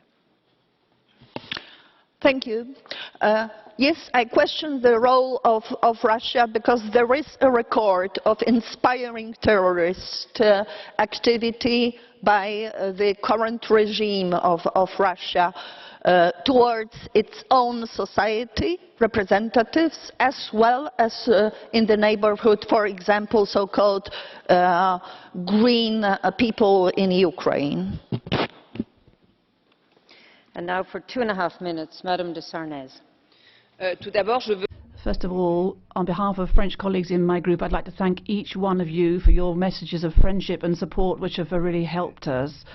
Paris has been hit hard, and its most precious gift. Young people have been who've been assassinated and wounded, because young people are now suffering. But Paris carries on living and stands tall, thanks to the support and the unity of the entire country and support from Europe as well. What do these terrorists want, who've chosen to become the enemies of our societies, enemies of our values and lifestyles? They want life to stop.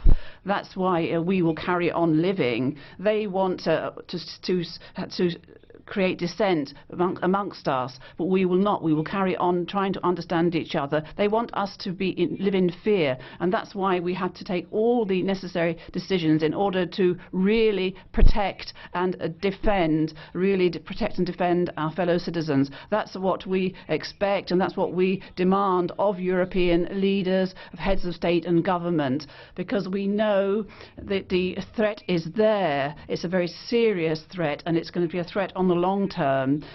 Urgently, we need to set up a Europe based on security and shared intelligence. We need a European PNR. We need the sharing data about those who are suspected of terrorist activities. We need to create files which will register all foreign competence. We need systematic checks at the Schengen external border. These are measures that we expect of you. All of us expect this, and because terrorism doesn't recognise international borders. And what's urgent is also the mobilisation against totalitarian radicalism, which kills and tortures and beheads and crucifies and rapes. And the big powers, US, Russia, European Union, and the regional powers, including Turkey and Iran, have to unite now in order to step up this fight against IS. But at the same time, it's also crucial that they have to work at finding a long-term political solution in order to stabilise Syria. If you look at Bamako, Tunis, Ankara, Copenhagen, the list of where all these terrorist attacks have taken is too long a list, and that times ahead will be difficult. But what we need is for European leaders to be up to the tasks facing them, and the European peoples need to remain united, and we need to remain standing tall. Thank you very much. Thank you. Madam, there is a blue card request from Mr. Coburn. Will you accept? Please, 30 seconds. Thank you. Thank you, Madam President. I'd just like to say, Madam, I sympathise with the French people tremendously. But, Mr Verhofstadt and your good self, you seem to think that the answer to this is setting a pan-European police state. I do not think that. I think that the various nations should work together. The various security authorities of various states should work together, but not have a pan-European police state. Do you agree with me on that, Madam? I'm sure that wasn't your intention.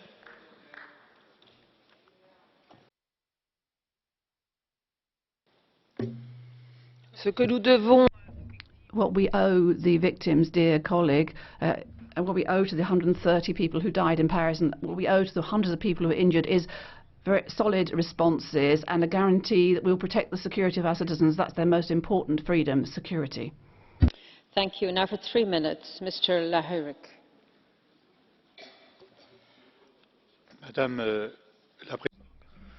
Madam President, President of the political groups, first of all, I once again like to pay tribute to the victims of the crimes committed in Saint-Denis, as well as those in Lebanon, Mali and Tunis, as well as the passengers on the Russian plane, those in Ankara in Cameroon, as well as in Syria, Iraq and elsewhere. I should also like to thank all of those amongst you who have offered messages of condolence and sympathy after the murderous attacks we sustained. We have all been shocked by the massacre of these beautiful, passionate and smiling young people who fell in the fire of these implacable terrorists. And that is why we need to encourage solidarity as well as civic unity and do everything in our power to see to it that our fellow citizens of the Muslim faith are not confused with assassins. Our duty, therefore, is to make people understand that refugees are not the cause of terrorism, rather they are its first victims. We need to contribute to security and to protecting our fellow citizens, at the same time bearing in mind that security will be improved if we can have strong freedom and democracy. We need to stamp out these abominations, including the wars that destroyed Iraq and then Libya. We have these alliances and its financiers, which are a new form of fascism. We need, therefore, to employ different diplomatic and military strategies. They should be under the aegis of the United Nations. That would be a first step. We also need to make sure that the Gulf monarchies, as well as Turkey, which yesterday shot down a Russian warplane that was fighting Daesh, is extremely troubling, and that is why we need to give clear support to the Kurdish forces who are active on the ground in trying to flush out the Islamist forces. We should emphasize the positive role of public services, and for that reason we should try and get away from this austerity mindset. We need to be investing in human resources, in our health professionals, our police officers, in our customs officers, as well as in education and culture. And at the same time, I believe that we need to rethink European cooperation on security and justice in order to render it more effective. Finally, if we don't give fresh hope to peoples, we will be doomed from the outset, and that is why Europe has to develop a Euro-Mediterranean and Euro-African program, invest in infrastructure and services so that all peoples in those areas have access to our common good.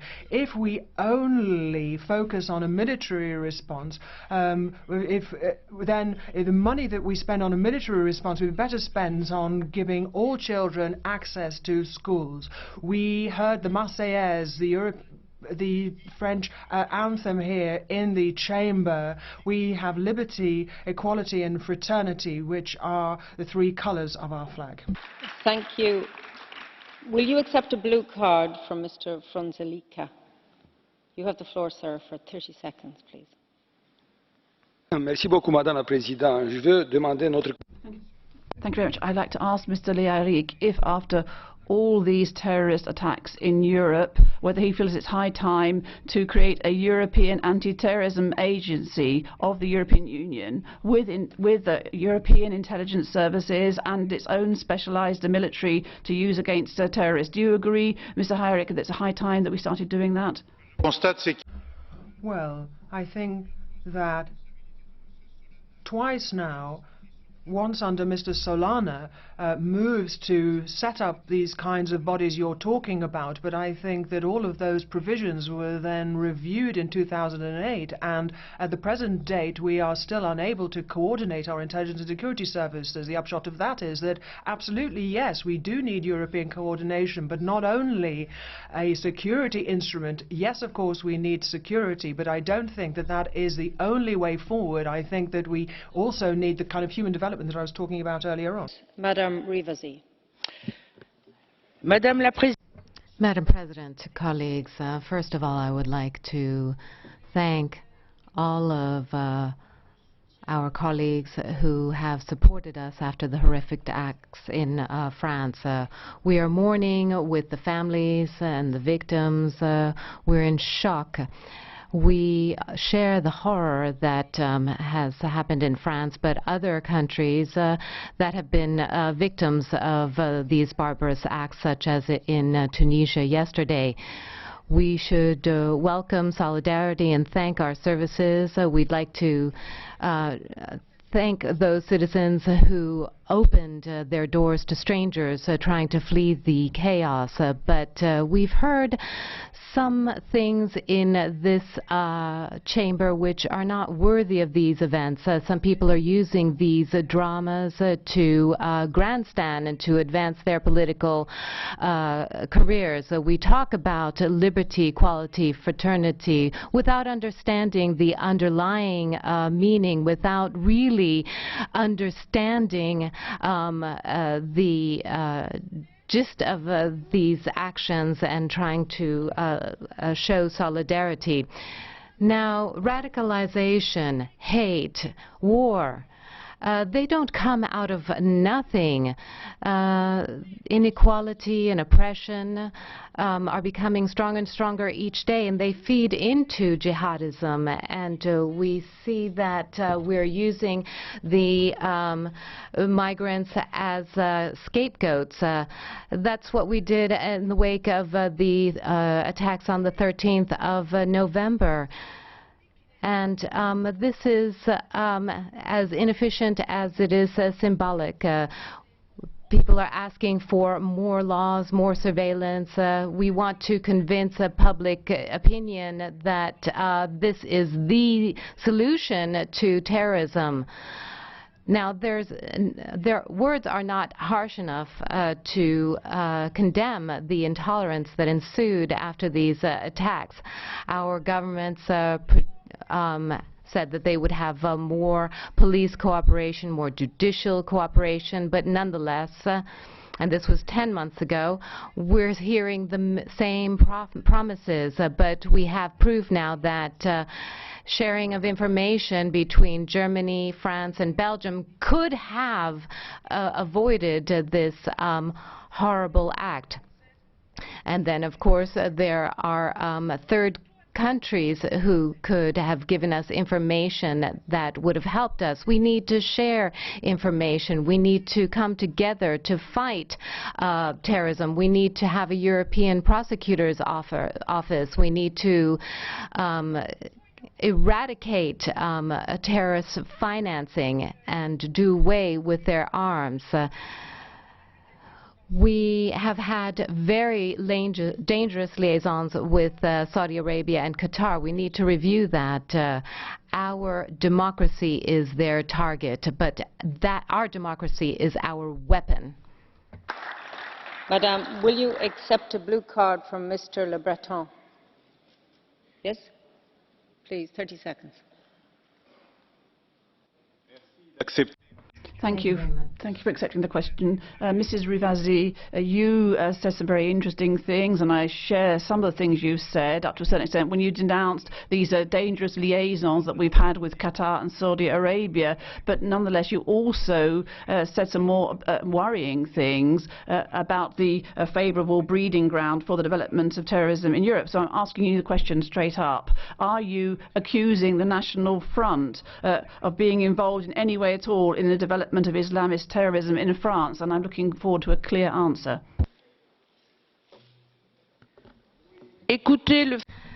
Well, the National Front, well, there's something more important than the National Front. It's not just about you.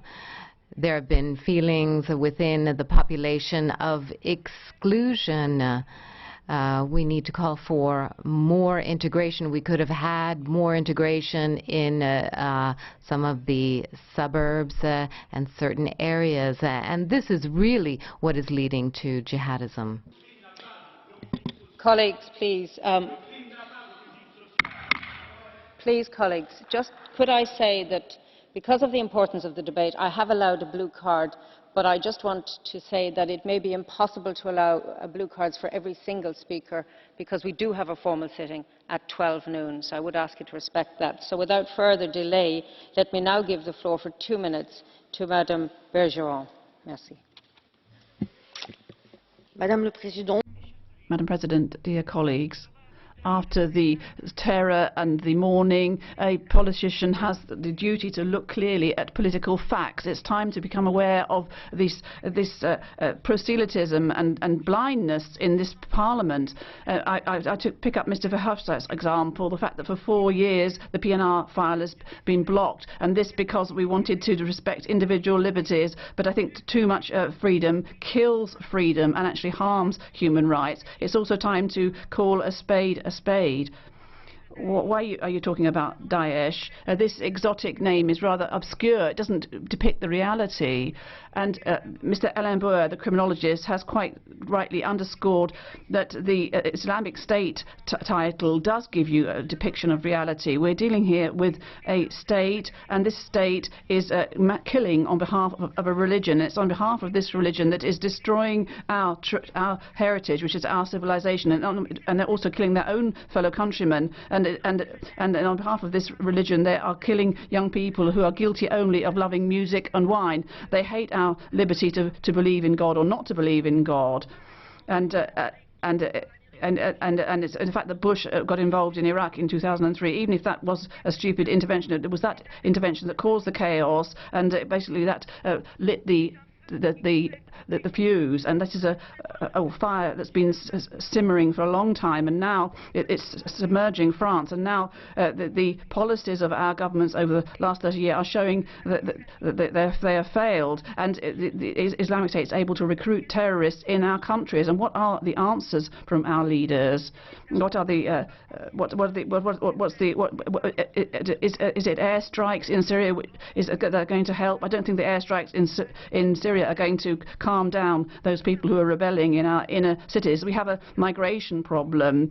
We're not assimilating those who do migrate, and this is not properly controlled, and this is undermining our society.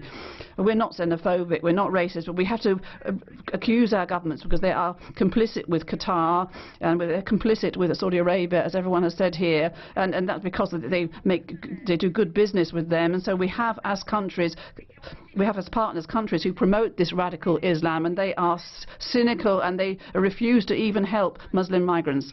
Excusez-moi. Could I just say that we are now having several requests for blue cards, at least 6 on this occasion.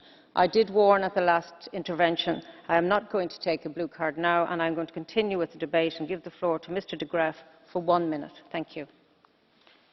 Voorzitter. President,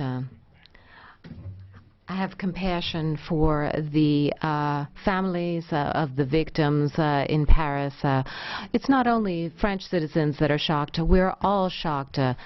And this is, we're talking about terrorists and extremists, but these are not common extremists. These are people who were faithful Muslims who were driven into extremism to serve Allah.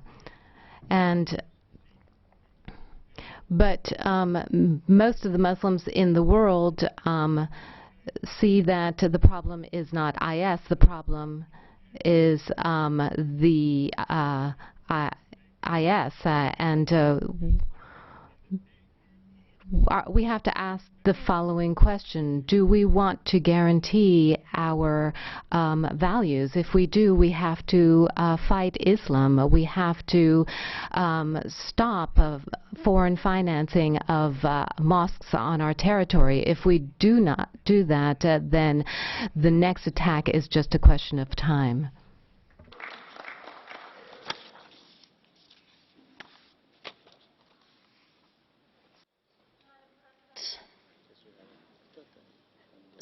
Madam President, the recent attacks in Paris serve as a brutal reminder of the dangers from terrorism right in the heart of Europe.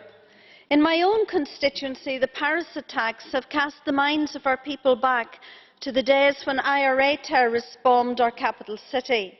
Having endured this threat for many years, the message from the people of Northern Ireland to Paris and France is: we stand with you in solidarity and vow to work with you to combat the evil of terrorism. I also hope that the Sinn Féin members of this House will have the decency to apologise for the intervention made by their party colleague when he stated that he did not consider ISIS as terrorists. What a repugnant view to hold. This fight can only be won by tackling the infrastructure of terror and the radicalisation of youth with a strong coalition of those dedicated to the cause of democracy and freedom and a clear strategy to win. I and my party await such a strategy to be outlined by our own Prime Minister and will not be found wanting if such a strategy will deliver clear actions against the terrorists. Let us stand together to defeat such evil and support the victims of terror. Madame Vergiat, do you want a point of order? Please.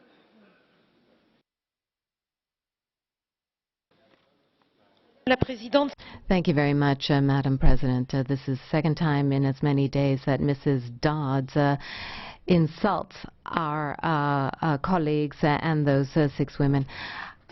Could this question please be taken to the Bureau at Parliament? It is inadmissible to have colleagues insulted in this democratic debate. We note your comments, but colleagues have the option of replying through Catch the Eye, but we note your comments and take them on board. To continue with our speakers list, we now, for 1.5 minutes, Mr. González Pons.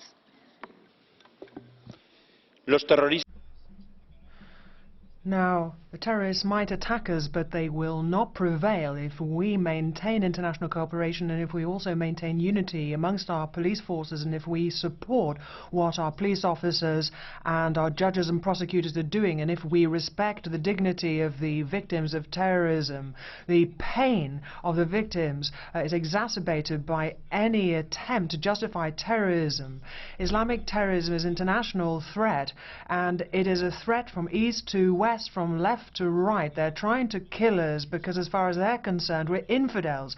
For the mere fact that we are free, we therefore deserve to die. But fundamentalism is not an ideology, not a religion. Radicalism hates freedom, and that is why all of those who set store by freedom must militate against terrorism. We must stand united to fight for freedom and for life, regardless of our faith, our religion, regardless of the circumstances. We cannot have knee-jerk legislation. We have to make sure that we will be dealt with, make sure that they are unable to kill, not because they do not wish to kill. Rather, we need to realize that they will always be with us, they will always be poised to attack again, and that is why we have to be on our guards. We have to protect ourselves against them. Ladies and gentlemen, freedom and security are not mutually contradictory concepts, because you can't have security without freedom, or vice versa. We have got security as a guarantee of the freedom of the people of Europe. For 2 minutes, Mr. Guerrero Salom. Sí, muchas gracias. Thank you. Coming from Madrid, the city which suffered the biggest European terrorist attack, we have to ask whether a decade later, whether we've learnt very much. How much progress have we made since then in prevention and in combating radicalism and in combating terrorism? And the answer is that we haven't learnt enough. We haven't made enough progress, and we haven't really learnt what's necessary.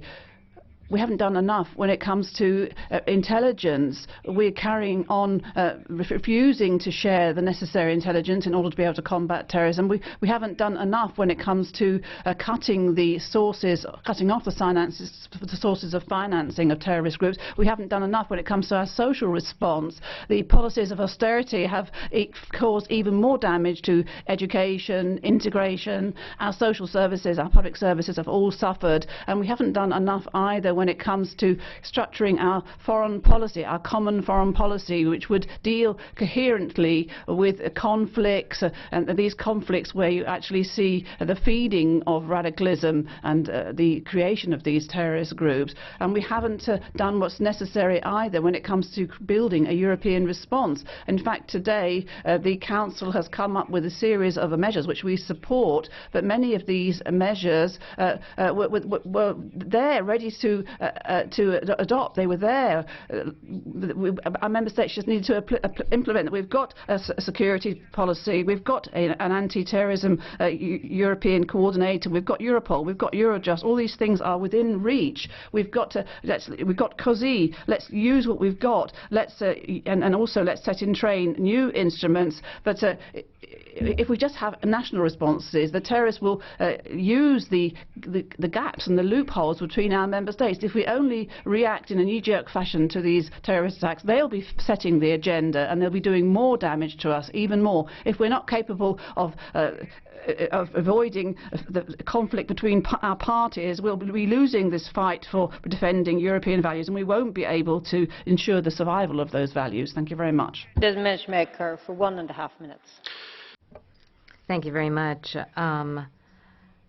I am speaking here as a Flem who spent most of his youth in Brussels. My Brussels, I am in your pocket. Your inner city is a warm coat. These are the opening words of a popular Flemish song, and they still give me chills because I spent so many times on the narrow streets of our capital, and I am horrified about the fact that the attacks on Paris were partially planned in Molenbeek. The question is not what went wrong, but where to begin. We have a failed Belgian and European asylum and migration policy combined with inefficient Belgian structures. Brussels has 1.1 million inhabitants. It's a separate region. It has 19 mayors and 6 police districts. Yes, that's right. And we have this laissez-faire, laissez-passer policy, which is based on the need to house and integrate radicals and criminals dwell here as if in a paradise. We need to come to grips with radicalism, the illegal economy, and in order to combat international terror, we need to look towards the Union with strong messages, member states which work together. We need to get away from the dream factory content of the EU. Protecting our citizens begin at the external borders. If we give that up, we will have a death knell upon us. Intervelt, 1.5 minutes. Yes, thank you, Chair. After every attack, like everybody else, I feel grief, I feel shock and horror, I feel anger at the murderers. But I also feel mounting frustration, because what follows is a familiar ritual by now. First, we get a lot of solemn statements about our shared values, but quite frankly, I've heard some statements here that make me doubt whether we do have shared values. Then we hear a lot of solemn statements about democratic values, fundamental rights and the rule of law. But much of it, colleagues, is lip service. Because a raft of new measures is announced after every single attack, but their effectiveness is doubtful. The Council and Commission have so far refused an evaluation of the effectiveness on the basis of Article 7 as requested by this House. Maybe now they will do it, finally. Implementation of the measures by the Member States is patchy and inadequate. And then there is a near obsession with electronic mass surveillance, whereas what is needed is much more investment in human intelligence. People on the ground who know what's going on in the banlieue, in Molenbeek. Why do we tolerate having ghettos in our cities that are no-go areas for the police, where the police doesn't even dare to get out of their cars, so they don't know what's going on? So let's start investing in human intelligence. And then finally, on PNR, colleagues, Council, Commission, stop the campaign of lies, because it is a lie that this House, or even the centre-left groups, as it's sometimes claimed, are blocking a PNR. We have voted, we are committed, we are working. But commitment does not mean a blank check. Okay, this is democracy. We are entitled to our views. We are negotiating. Now it is for the Council to move. The ball is in your court. Thank you. I now give the floor for 3 minutes to Mr. Mélenchon.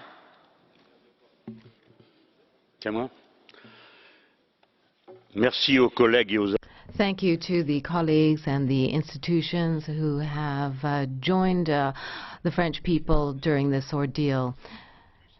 France has always prevailed over their enemies, and they will do this once again. Now, we have to do away with any security fantasies, and we need to make sure that we stick to our Republican principles. In this time, the main virtue is to be discerning. Here and elsewhere, we must not talk about a war of civilizations. This is not a war of civilizations. Daesh is not a civilization. It is a totalitarian state. It's not a war because these people are assassins who take people by surprise. We need to be aware that Islam is not any more involved than any religion in this fight. People are using this as a pretext, but this is a war of financing. And we have to look at the source of crime. The source of crime is not social, it's ideological. This is something that cuts across the cloth of society. And we look at various neighborhoods, but it's it's rich people and poor people who can be taken up in this folly. If a point needs to be made, we need to recall the responsibility taken by all of those who saw their states weakened.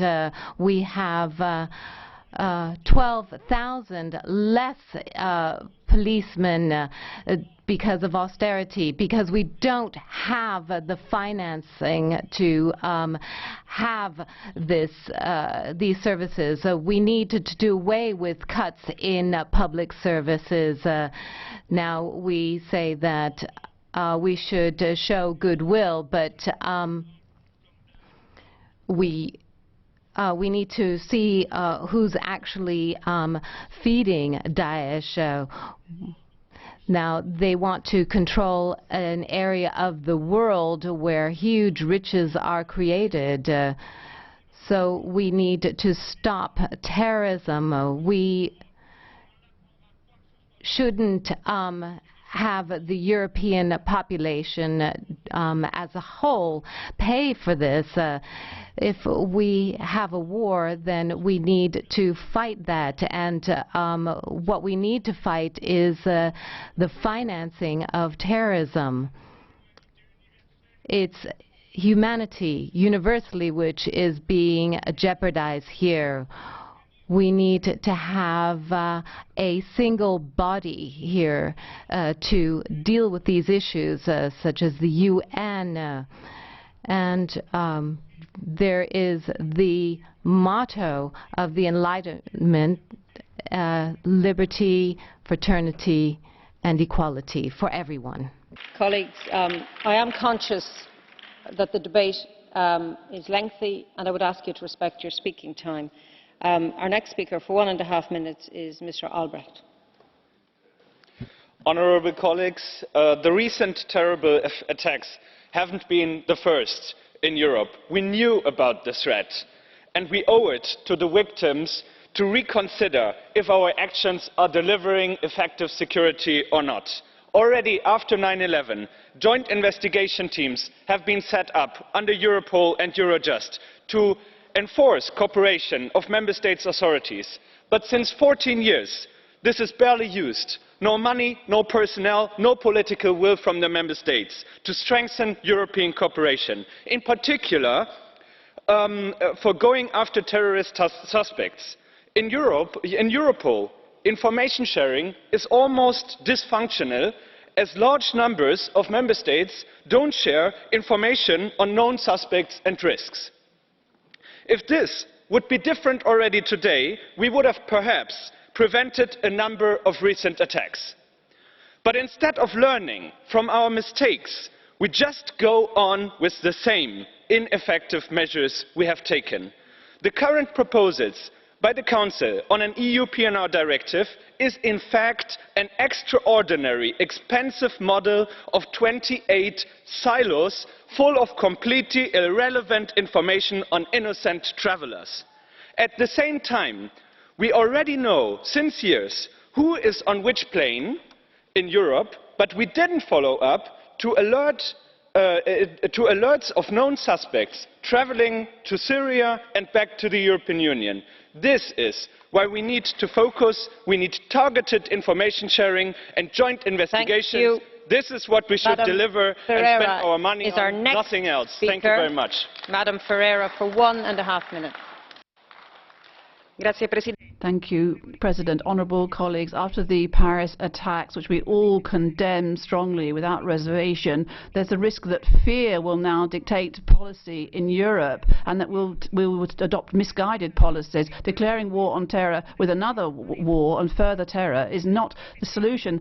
Since the 9/11 in the US, we've seen military actions leading to more victims, more terrorist groups arising, more instability throughout the world, and then more migratory flows. And so history has shown us that a lot of that we can only neutralise terrorism if we have political processes which will take away all support to the terrorist groups, not the use of military force. So the terrorist threat today doesn't just come from the outside. The terrorist threat is within Europe, and we've seen that various people who are responsible for these attacks turn out to be young, they're European citizens born here, who live here.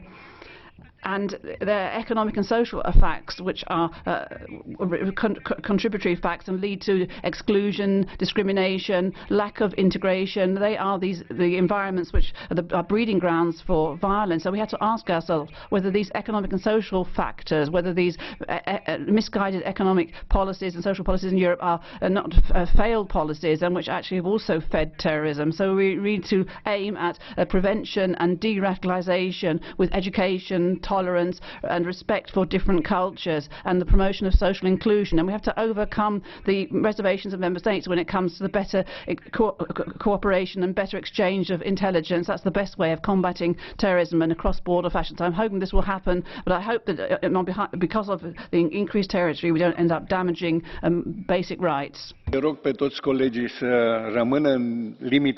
Thank you very much. I would ask all colleagues to not go over the time that they've been given, because as my colleague said before, we have an official visit at 12 o'clock and we have many people at the Catch the Eye procedure. Would like to give as many colleagues as possible the floor for Catch the Eye. Ask you to stay within the limits of your time, because we have this 12 o'clock official meeting. And then, I would also ask you to do that, because we have a great number of people who want to speak at the Catch the Eye. So, yes, Mr. Fleckenstein. I have a problem with the translation. I only hear Dutch on all channels, so maybe they are the only ones who are working here. So, apparently, everything is in Flemish on all channels, so... Well, anyway, we'll try to move on. Mr. Wilimski, 1 minute, please.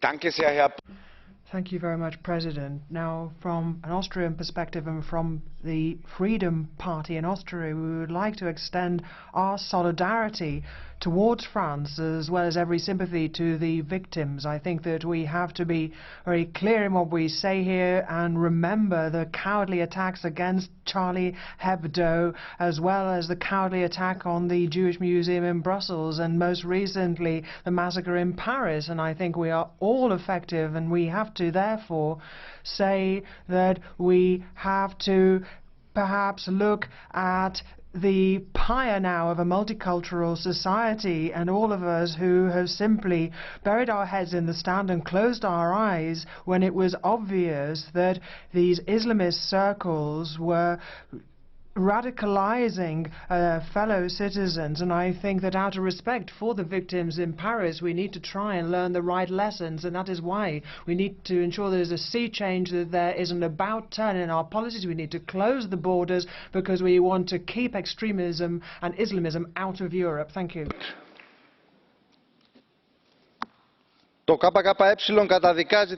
Thank you, President. The Greeks A Greek Communist Party denounces these attacks, and we would like to express our condolences to the families of the victims of the Daesh. NATO and other countries are using this as a pretext to curb civil liberties, to curb migration, to feed into xenophobia. We have to see who is going to use this attack on Paris to set up mechanisms. But we've had mechanisms, but I think we're going to have a new cycle of repression against our citizens. We see a growing imperialism, and there is a race to have take control of the riches in that area in the Middle East. There is a competition between Russia and China. Thank you, Mr. Danjean. 1 minute and a half. Thank you, President. After the tragedies we've experienced in Paris, we still are mourning. We're going through a period of mourning, but we're also starting and continuing with the investigations, which are far from being over. And so we need to keep a cool head, and we need to be very prudent, very careful before drawing hasty conclusions about whether there are faults in our system which need to be addressed. But what we need to do is also examine our consciences at all levels. I hear a lot of people calling Europe into question today. The European Union, of course, needs to examine its own conscience too, but I think people are coming to hasty conclusions when it comes to internal security, anti-terrorism, intelligence, when it comes to all these areas. There's national sovereignty still, but there are member states who are very jealous that they have complete sovereignty in the area of intelligence and internal security. But it's also true that European institutions and this Parliament cannot refuse looking at the magnitude of the threat, and also recognise the fact that our security apparatus isn't appropriate either. A lot of us have forgotten that Schengen meant freedom of movement, but there was supposed to be proper security at our external borders of Schengen, and we were supposed to have proper internal coordination within our borders, but these aspects have been neglected dramatically. We've got to make up for that. People have talked a lot about PNR. This is a collective tool. It's not a magic wand, obviously, but it is obviously useful in dealing with the magnitude of these and the flexibility of these terrorist movements on our continent. So we've got to work on this very quickly. Thank you very much. Herr Präsident, President, colleagues, we will only overcome terror if we act together internally as well as externally, and that is why we welcome the Vienna talks as well as initiatives by Federica Mogherini and a number of foreign ministers, along with US, Russia, Iran and Saudi Arabia, who have tried to bring the warring factions in Syria to sit around the same table. This is an important component in this fight, but it is not a solution in itself if we don't have an overarching vision for the future of Syria. Secondly, the very close cooperation with Arab and Muslim states is, from our perspective, absolutely crucial. We need to remember the words of the King of Jordan the 2nd of March in this chamber, talking about this not being a fight between the Christian West against the Islamic world. Rather, this is about defending a civilized world against well-organized criminals. Now, President in office, you have listed what the Council plans to do over the next few weeks and months. I welcome all of those initiatives and I'd like to believe in you. But we need answers to some questions, namely precisely what you plan to do against those who fund terrorism and those who allow the funding of terrorism. What are you going to do to counter those who buy the oil of terrorists? And what are you going to do to try and beef up the resources of our security service are one thing, but also to have mandatory intelligence cooperation at long last? And also, what are you going to do about the arms exports, which after all, make war possible? I'm not talking about illegal arms trafficking. I mean, that goes without saying. I'm talking about legal but not legitimate arms exports. And I'm a member for Germany, and I can tell you I know what I'm talking about here. So I don't think we need any more minutes of silence or resolutions at this stage. We need to take... Thank you, Mr. Слушам 1 minute. дебат повече от час с огромно разочарование, уважаеми колеги. Well, I'm hearing this. I've been listening to this voided debate for more than half an hour now. I've been listening to these empty words. You don't understand the reasons for these attacks. Islam and radicalization. That is the reason. This multiculturalism is something that has allowed the creation of these ghettos. Turkey and Saudi Arabia are financing Islamic State, and people are coming back from the Islamic State to Europe, and they are carrying out these attacks against us.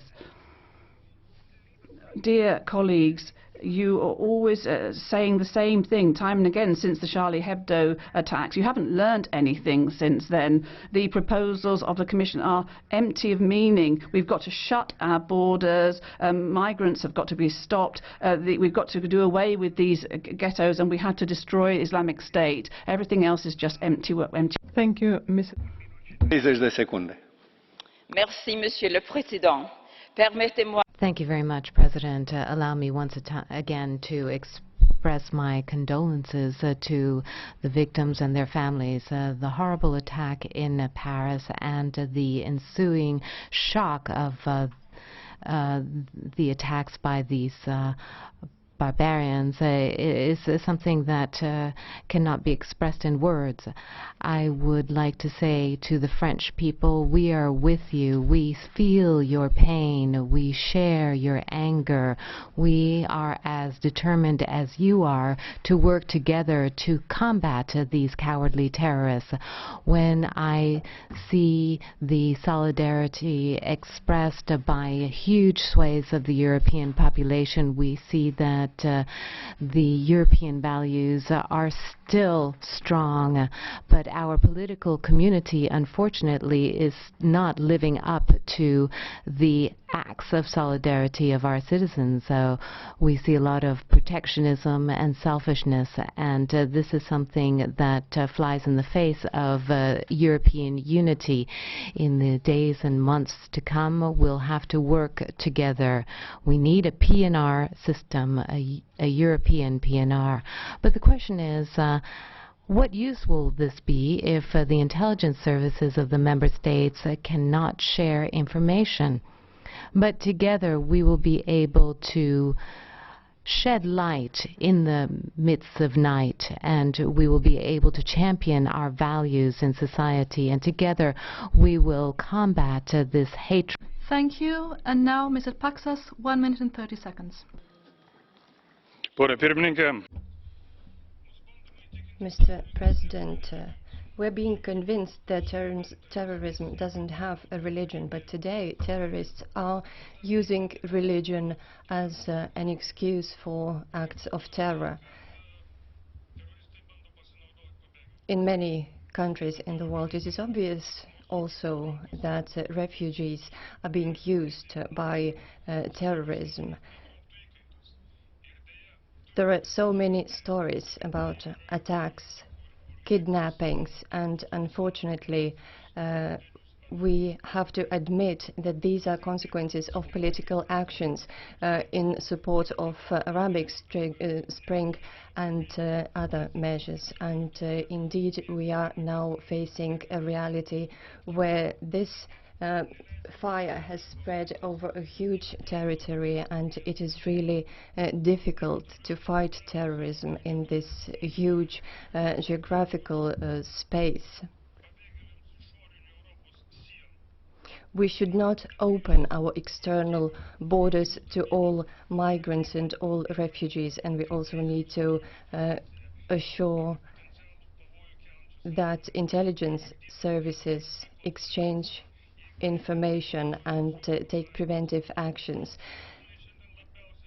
Suspects need to be deported from the EU. We need to take preventive actions, and we should focus on that instead of the well-being of... Thank you, Mr. Bosso. 1 minute. Thank you, President. The horrible massacre in Paris was more than a terrorist attack. It was a declaration of an open war, not only against France, but against Europe. This war is fought on various fronts. One front is the terror actions, threats, and anarchy. The other is flooding Europe with migrants, including terrorists. If we cannot stop them, next year there will be millions coming. Their chances of integration are very slow. They will build up their parallel societies, threatening the identity of Europe. I quote Angela Merkel from 2010. She said, multicultural society failed. We are at war. EU decision makers who do not understand this, but try to turn away from the facts, put their heads in the sands of a fake tolerance, is a war crime itself. Thank you very much. Mrs. Hohlmeier, 1.5 minutes. Herr Präsident. President, I would like to welcome Commission as well as Council colleagues. I have to say, I'm a bit struck by the fact that again we've got Member States saying it's the European Parliament failing to act, Parliament saying it's the Member States failing to act. So, you know, let's stop the mutual recriminations and let's try and work on security and reach agreements. Now on PNR, now the system is for unknown criminals as well as known criminals. Now, we've also got lists which are not merged or properly compiled at European level, and nor do we have automatic exchange of data with either the PNR system or with Eurodac or indeed with the future smart border system, because we want ordinary people to travel about freely, but we need to make sure we identify people seeking to come into our countries or seeking into Europe, or those who we wish to expel, or those who are being drawn into war. Now, people bandy about this term of data protection, and on the one hand you've got Philippe Albrecht who's saying that we can already freely exchange data. Well, you should be aware of the fact that the huge obstacles that the police authorities have to overcome, because they tell us that it's very difficult for us to manage the system, and rather than make a mistake, we prefer to do nothing. So let's make sure that our police authorities can effectively exchange data and use that data, and we need to beef up their resources as well, and I very much hope that the Greens at long last will say... Vielen Dank. Thank you very much. We are mourning the victims of Paris, but very soon, in minutes of this morning, we heard one word: war. And we've got to combat that rhetoric. The US launched a war against terror, but among other things, they then that led to the creating of Guantanamo and the justification of torture. These terrorists are assassins and killers, and they are attacking defenseless people. Their only aim is to destroy open democratic societies, and they must not reach that goal. Yes, we have to look at our security policies again. We have to have control of firearms. We need to disclose terrorist propaganda on the internet and stop it. We have to stop the financing of terrorist networks, and we need to improve the training of police forces and bolster the staffing of police and customs forces. But all of these efforts will be in vain if the member states don't finally work together more effectively and use existing tools and also exchange information, because the European security system is actually more like a Gruyere than anything else at the moment. And so it's irresponsible and actually factually wrong if in this public debate the impression is created that individual measures like PNR could automatically overnight create more security security. And there are lots of open-ended questions that haven't been answered. And in this area, I think the ECJ, for example, throughout the data protection law, and so we need solid legal basis for what we do. Otherwise, there'll be no confidence in what we do. It's basically correct that we need changes when it comes to the situation in Syria. And with a view to radicalisation here in Europe, we have on the long term to adopt the right sort of social policy which will put an end to social and economic exclusion. Integration measures are crucial. They're not secondary. They are a crucial component of internal security and an important contribution to... Mr. Lucke, 1 minute. Herr Präsident, President, ladies and gentlemen, the terrible terrorist attacks in Paris have shown us terror in its worst form, a form of terrorism that indiscriminately murders. And the fact that we've got such people in our countries, that the terrorists are here, means that we can have no security because there are possibilities of further terrorist attacks. So the only possibility open to us, in actual fact, is to look at the breeding grounds for these terrorists, that we drain these swamps. Now, countries can expel these individuals as undesirable aliens, but we can't do that if people are citizens of European countries. We can only do that with country nationals, and then of course you've got to observe the rule of law. You've got to make sure, however, the people who immigrate to our countries and take out our citizenship can be stripped of their nationality if they become involved in terrorists. Otherwise we're not going to... Thank you very much. Mrs. Vosenberg, 1 minute. Thank you very much, President. Colleagues, we've been invited today to respectfully react to the terrorist attacks and to pay tribute to the victims. So we need to show our citizens that we have solidarity and we can take decisions. We need to close the PNR file. We need to move forward in the area of protecting our borders. We need to move forward in the area of surveillance over the internet. 14,000 messages in favor of jihadism on Twitter today alone. We need to protect our citizens. The aim of terrorism is to wreak havoc on our society. We need to maintain our... Thank you very much, Mr. Boştinaru, 2 minutes.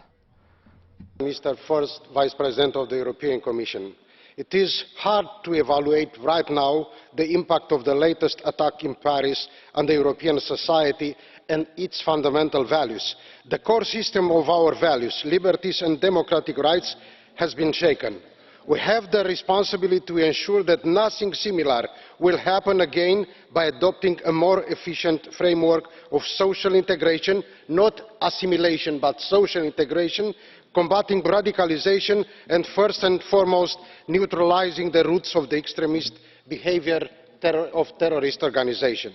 In order to establish a safer environment, we have to define a balanced framework in which security and liberty can coexist, as you cannot be free without being secure. We will definitely have to speak more to the alienated, self-isolating communities where violent ideologies find recruits to share with them the humanistic values of Europe. Another problem arises right now with the fights in Syria. The high risk that Daesh will take additional action in Europe, knowing that they are about to lose ground in Syria and they will transfer their operation and their attacks in Europe, and we have to be prepared for that. But what remains still unanswered, while today to see such a little intelligence sharing among our member states, why the financing of the terrorist organisations is still active, knowing that the whole banking industry is somehow within the Western world hands. Why today Europe is still unable to jointly work with the Arab leaders to reform the Islamic thought, and why Europe is still unable to properly control its Schengen borders. And one final question. The 2 seats of the parliament are one in a state of emergency country, other it's an highest terrorist alert. What? Thank you. Thank you, Mr. Nicholson. 1 minute. Thank you very much indeed, President. First of all, I would like to pay tribute to the victims and the survivors of the brutal terrorist attack in Paris and their families. Having been through and experienced this terrorism in my own area of Northern Ireland, and been under terror lockdown such as facing the people of Brussels at this present moment of time, this is nothing new. Words alone will not defeat these terrorists. It will take action. And always remember, this is designed to strike fear into the masses. There is absolutely no excuse for this kind of violence, whether it is political or religious. There are some, sadly, who try to equivocate and even close to justifying these cowardly attacks. But I hope I can speak for this entire House when I say all terrorism is wrong and can never be justified. In an earlier part, my colleague from Northern Ireland, Mrs Dodds, was chastised by what she said about the Sinn Féin members. I wholly agree with what she said, and now, Mr President, you can report me to the Bureau too. Mrs. Metsola, 1 minute. Thank you. Paris was targeted because Paris is the embodiment of what Europe stands for. They meant to make us all feel unsafe living our lives. We cannot let that happen. We do need a much stronger approach to radicalisation on ground and online. We do need to root out the hate preachers, and we do need to come down harder on foreign fighters. We've also heard a lot about how it is our policies on migration that are somehow to blame. Let me be clear. These attacks were perpetrated by murderers, not persons who are running away from persecution, from terror and from precisely these murderers. Let us not allow these attacks to breed intolerance, because this would play right into ISIS's hands to turn our communities into their recruiting ground. At the same time, we cannot bury our heads in the sand. People have real fears, and these must be addressed. And this means that we do need stronger EU-level security legislation like a PNR system. We need to know who is coming in, and we must insist that all member states fulfil all their legal obligations, for example, fingerprint everyone arriving. Thank you. Mr. Weidenholzer, 2 minutes. Thank you, President. I think we all agree that at the moment we're being put to the test in Europe, the biggest test since the creation of the European Union. Daesh is a threat to the existence of our democracy and to the existence of our civilization. So Daesh is a death culture that wants to destroy everything, our history, trust between people, and they mainly attack innocent people, defenseless people. We have to conquer this enemy, and I say enemy, conquer them once and for all, and there we need determination, resolution, consistency, a cool head and stamina. There isn't going to be a short-term quick fix. There is no magic wand, and there's no time either for inner-party politicking. We've got to be honest. Daesh is a global cross-border phenomenon, and unfortunately we also have to acknowledge that these terrorists have European roots. That 5,000 of their foreign fighters come from European countries, and we need a European answer, and we can only have a European answer. A national answer is not enough. So that means we need European foreign policy, and we need great progress when it comes to Syria. But also we should support those who already are fighting against Daesh in Kobane, in Singal, with the Kurds and the Yazidis, all those who are helping to fight the Daesh. So we need a dialogue with constructive forces. That is the majority of Sunni Muslims. We need dialogue, and we have to conduct that in a serious fashion. And we need to promote de-radicalization in Europe. I'm very happy that today we're voting on the Dati report, and we need an effective security policy in Europe. Here as well, we have some positive proposals from the Council, but I would have been happy if the Council had been as active when it came to dealing with the refugee question. 1 minute. Albert Camus said, "To name things wrongly is to add to the misfortune of the world." The sentence perfectly describes the moment we live in. After the January attacks at Charlie Hebdo, many people still refuse to call things by their real name. They refuse to listen to the warnings that there were terrorists among the misfortune-stricken refugees. Political correctness became a dogma, and the security of our citizens was placed on the back burner. It is sad and shameful that 130 deaths and almost 400 wounded is what it takes for the police to act, for the police to organize the raids against well-known extremism. Paris victims cannot be paid tribute only through candles, flowers, prayers and emotional words, but first and foremost by showing determination in fighting Islamists and all other forms of extremism. Alliomari, 1 minute. Thank you, Mrs. Alliomari. 1 minute. Madame Alliomari. Merci, Monsieur. Thank you, President. President, Vice President, colleagues, the words that you've expressed for the victims and for France have moved us, but it's not just about these words of sympathy. We have to move on. The lockdown in Brussels has shown us that the threat is not outside Europe. These terrorists are on our territory. They can strike whenever, wherever. So we need to take action in order to guarantee security for our citizens. We need to implement the tools that we already have, which could perhaps have prevented this atrocity.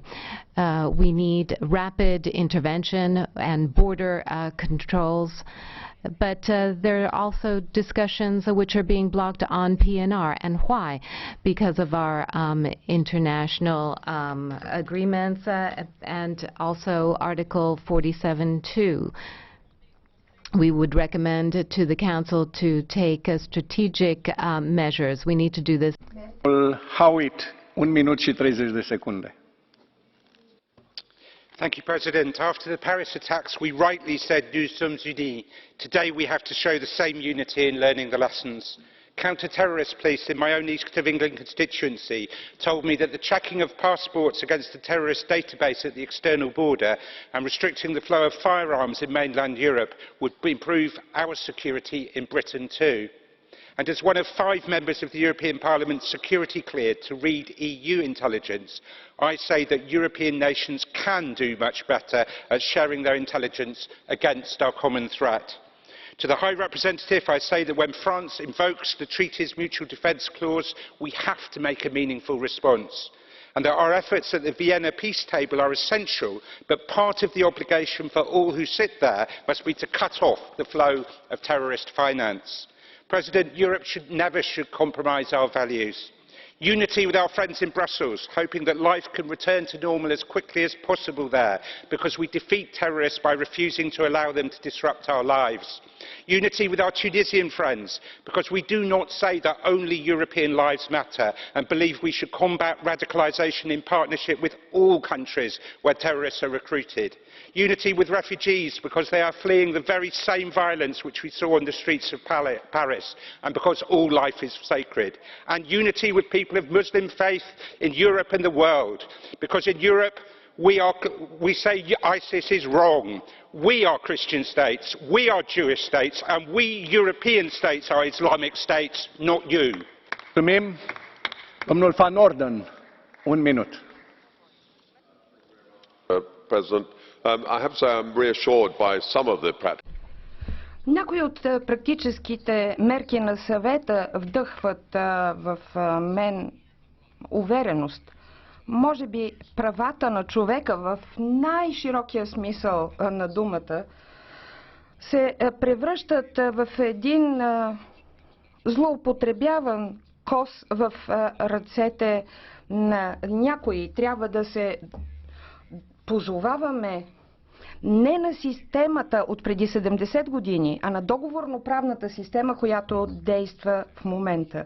В Великобритания някои от най-ефикасните методи сега системно се нападат. От обичайните заподозрени непрекъснато чуваме, че е нужна повече Европа. Има отлични връзки между службите на Великобритания, Франция и Германия, както и други страни. Трябва ни повече професионализъм, а не Европейска служба за сигурност. Странно е някои да се позовават на член 42, алинея 7. Някои хора се възползват от кризата, за да преследват собствени цели. Благодаря. Аз бях докладчик, казва председателя, по тази тема. Вие получихте малко повече време, но сега давам думата на господин Райл за 1 минута. President, ladies and gentlemen, well, that's right. Democrats have got to stand shoulder to shoulder. That's right. We should not overreact too quickly. And what we've got to do is look to how understand people who are committing these sorts of sins. But myself and citizens want something specific so that Cologne, Strasbourg, everywhere else, Brussels, they can actually walk safely on the streets. So PNR, people talked about that. Well, quite often that's a fiction. I mean, why don't we get a majority? Why don't we get a vote? Mr. Albrecht said it's a false idea, it's too expensive. So we have this lurking problem of expense. It's not resolved. Cooperation of information services. Getting information in good time is absolutely crucial. So that's something we can do, and that's the sort of thing we can look at whilst we look at data protection. It's something which should happen. We should be living through as a reality so that people are not afraid for their lives tomorrow. Köszönöm, elnök úr. Ma mindannyian gyászolunk. Gyászoljuk azokat, akik... Thank you, President. We're all feeling a deep sense of mourning for those people who lost their lives in Paris on the 13th of November, as well as those who lost their lives in Tunis, Beirut, or other attacks. I think our compassion should go out to all those who've lost loved ones. None of us know whether or where the next tragedy will take place. This pervading sense of fear means that we have a duty to find answers, solutions. We all talk about Schengen, Islam, the role of the European Union, but none of those per se provides an answer. Those are simplistic answers provided by the extreme right. The real answers are more complicated.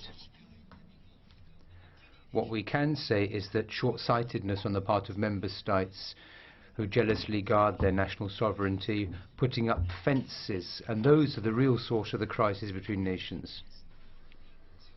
The second alternative we have is to step up cooperation, which has always been a part of multicultural Europe. This is the only way in which we can steer a clear course towards the future. Just 1 minute. Thank you very much, President. My condolences to Paris and all countries suffering from terrorism. We are seeing consistent and indiscriminate attacks. Over the last month, 447 people have been killed. They're killing, and we are debating. As legislators, we have a clear responsibility. We need to be able to find a response to this challenge. We have the Europol regulation and internet content. We have PNR that needs to be resolved before the end of the year. We have the European Centre to Combat Terrorism. We need to improve our operational capacity when dealing with firearms and weapons. We need to reinforce exterior borders. We need to have our rapid reaction forces and police forces. This is very urgent, Mr. Avramopoulos, to have these new proposals for smart borders and Frontex. All of this, President, this is something we owe to our citizens and to the victims. This is our contribution as legislators. È una minaccia più ardua di ogni altra, perché di fronte alla... Yes.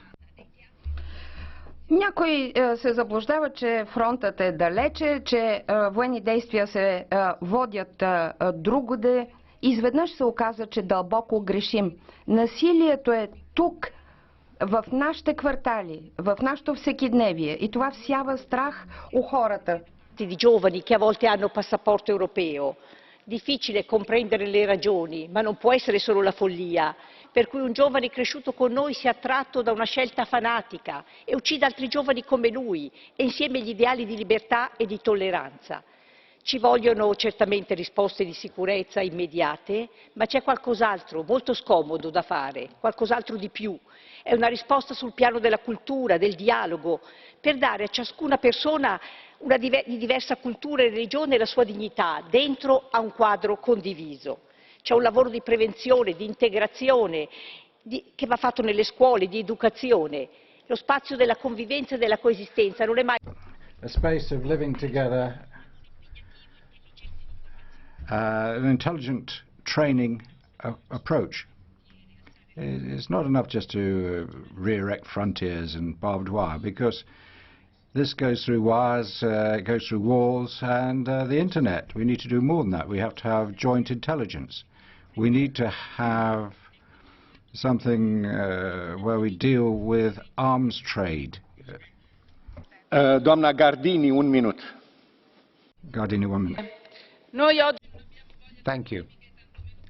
None of us want to engage in polemics or scoring political points today. What we do need, however, is some clarity, some truth.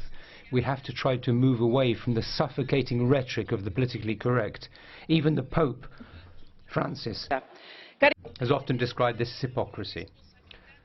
Colleagues, we have a profound duty to bring together two values, security and individual freedom.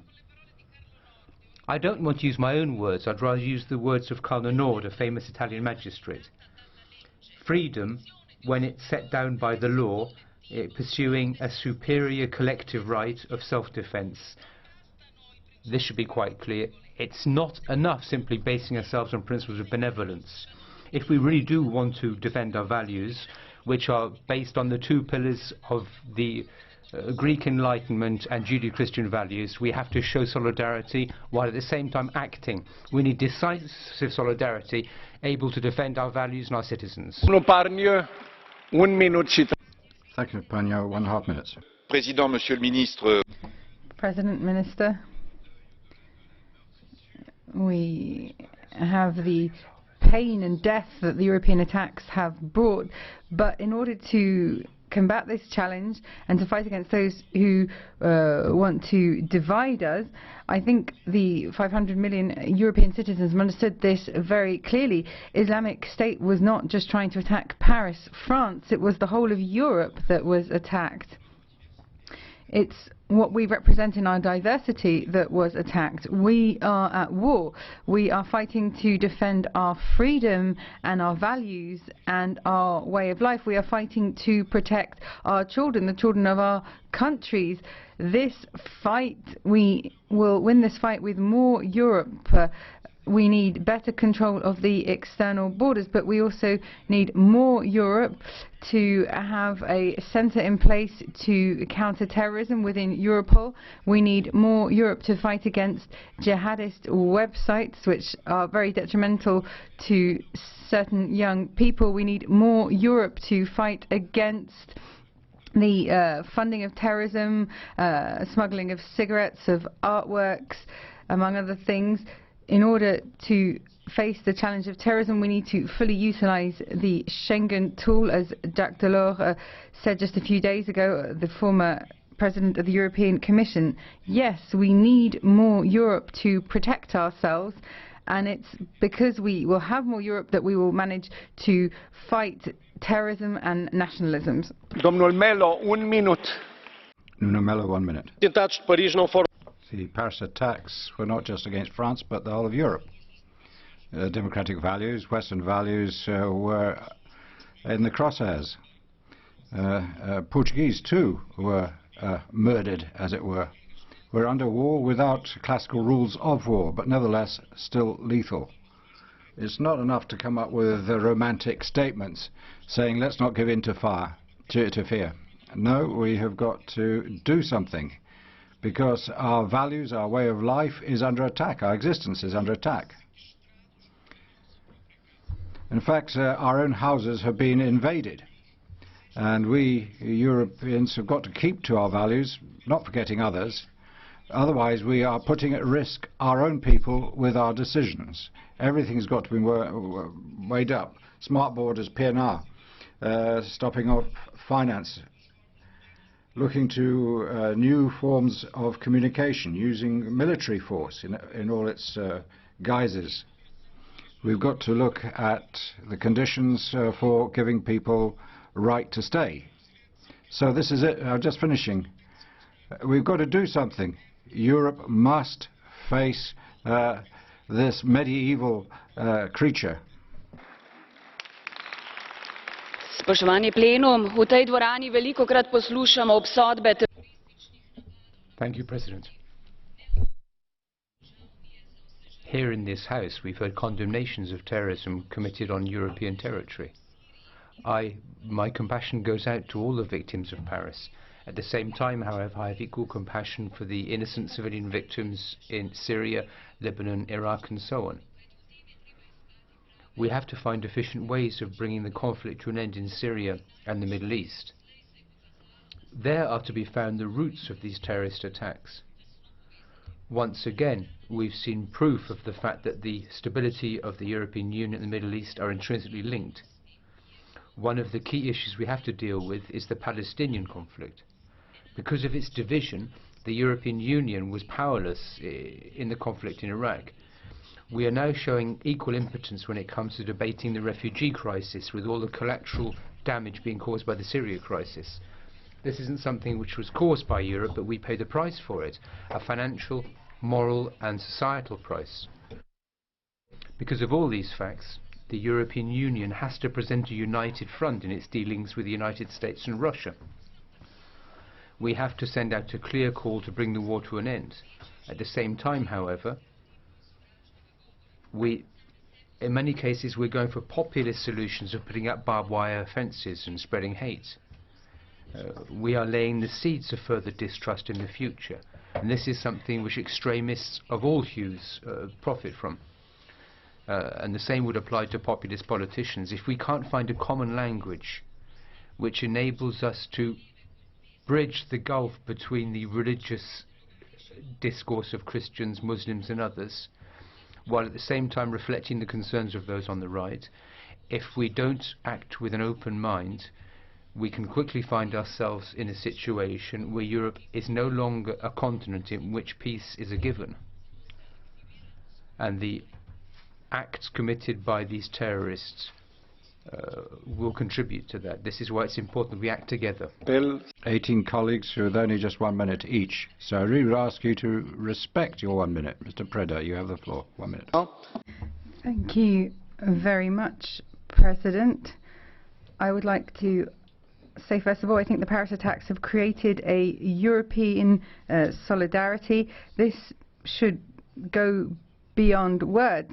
As we know, for the first time, the Mutual Defence Clause, Article 42(7) of the European Union has been invoked. So I think for once there is substance behind the words of solidarity. What we need to do is take a further step forward now and actually implement that commitment. I think here the member states, and including my own member state, Romania, need to coordinate rapidly. We need to see common action. If we have a war, this means troops, this means resources that we need, soldiers.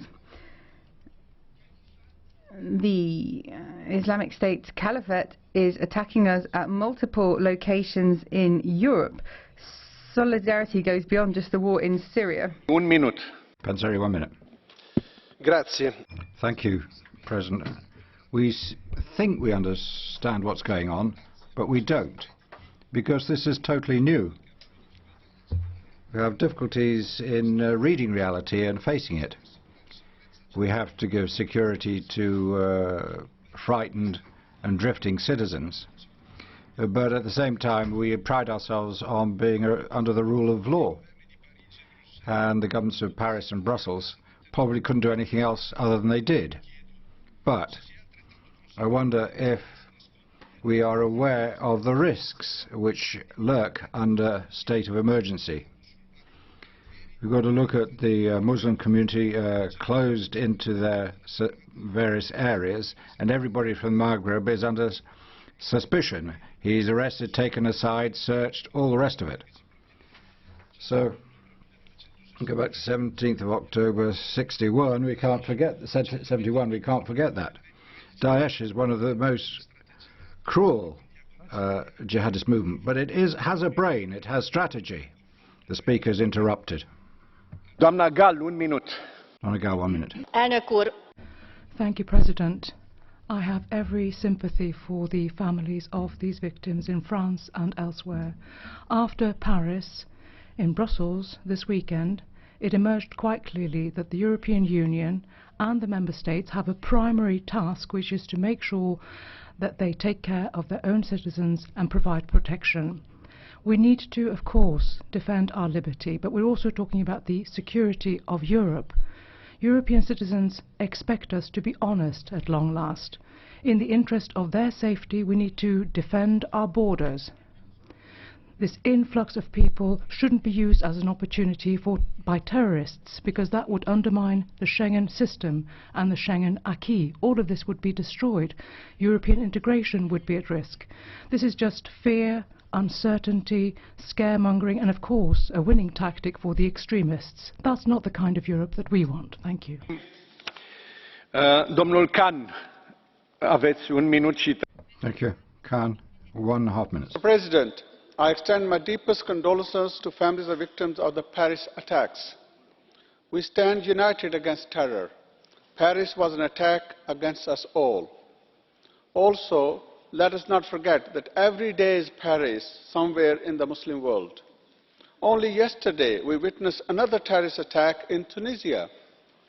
In order to bring the perpetrators to justice and to prevent further attacks, better EU intelligence cooperation, data sharing and surveillance are crucial. This is why I applaud the most concrete step taken so far to increase European security, the decision to launch a European Counterterrorism Centre under Europol supervision. The centre will bring together leading counterterrorism specialists from each member state. They will work together under one roof on operational coordination. Fear cannot be countered only by increasing security. We must counter it with facts, and the facts are clear. Muslims are not the enemy. In our battle against extremism, Muslims in Europe and abroad are our allies. Amidst fear and pessimism, we must remain true to our values, upholding freedom, human rights, while providing security to our citizens. Thank you. Mulțumim. Thank you very much. Mr. Brok, 1 minute. Herr Präsident, Herr Kommissar. President, Commissioner, President in Office. 80% or more of the deaths caused by Islamic terrorism involve Muslims. This is one reason why we should never fall into the trap of believing this is a fight against Islam, or that migration, refugees can simply be tarred with the same brush as terrorists. At the same time, in the light of what happened so recently to the people of France, something which I express my deep compassion for, we shouldn't start blaming member states of the European Union. It's not a question of blaming Schengen, shutting down borders, introducing controls. As the previous speaker said, we finally have to force our intelligence agencies and secret services to cooperate. It is sad but true that only 5 members fulfill their contractual obligations to provide Europol with all the data it needs. It's true that cooperation with Frontex is also sorely lacking. Frontex doesn't get the data it needs. These despicable people in many cases are quite willing to eavesdrop on citizens, but they're not willing to take the steps necessary to guarantee the security of their citizens. We have to make it quite clear that member states of the European Union are unwilling to make compromises. Up until now, the member states have showed a signal failing to do their duty in protecting the citizens. Doamna Valenciano, 1 minut și 3. Valenciano, 1.5 minutes. Valenciano. Gracias, presidente. Thank you, President. For the French mothers, there's no consolation. Their sons, children were murdered on the night of the 13th of November in Paris and Madrid in 2004. Nor for the hundreds of thousands Syrian mothers, Iraqi, Tunisian, Nigerian, Mali mothers. It is an overall weeping which is taking place. It's a global terror. So if we're going to have an intelligent response, it has to be global. We need a Europe which is more than ever united. And it is absolutely ludicrous. If you hear from the nationalist and extreme right at the moment that they're trying to get political advantage out of the situation. I tell you, refugees are not those who traffic ISIS oil. It's not the refugees who do that. So the key to the whole thing is security. But it's not the only key. We need more. We've got to deal with the terrorists. What they really want is for our system of liberties to fall apart. That would be the jewel in their crown. Our complicity in the destruction of universal human rights. If we actually do that, we will be giving them the victory on a plate to the terrorists. It's a global risk. Security is key. But it's not the only thing, because if we sweep aside our values, that is only to the good of the terrorists. Doamna Jimenez, 1 minut. Jimenez, 1 minute. Gracias. Thank you, President. We shouldn't lose sight of the real nature of terrorism. 3 ETA terrorists killed my brother and his wife 17 years ago in Seville. That led to the death of 2 innocent young people. That doesn't take anything away from what happened in Paris, but what they're doing is the same. They're taking away our fundamental right to live, to enjoy life. However, we should use examples such as this to adopt effective legislation against terrorism, while at the same time not confusing our right to security with a fight against freedom. Our fundamental right is to be free. I would call on all honourable members who slowed down adoption of an important instrument designed to protect citizens' security change their minds now. They should start supporting it. We can't simply adopt a passive attitude in front of this threat. Today, more than ever, we need decisive European instruments to fight against terrorism and help the victims. Why? Because all of us can be victims of terrorism. In the attacks in Paris, the ultimate victim was the society. I think that we should all say to terrorists, I am not afraid. I'm not going to allow them to change the way I live. Doamna Niebler, 1 minut. Niebler, 1 minute. Vielen Dank, Herr Präsident. Thank you very much, President. President in Office of Council, Commissioner, colleagues. It seems to me that the most important role of the state is to provide for the safety of its citizens, to protect that safety. I'm thinking of our children. I want our children to be able to go to school without fear in the morning. Those who are at home, those who are at work should feel safe regarding their children, that they're able to return home safely at the end of the day.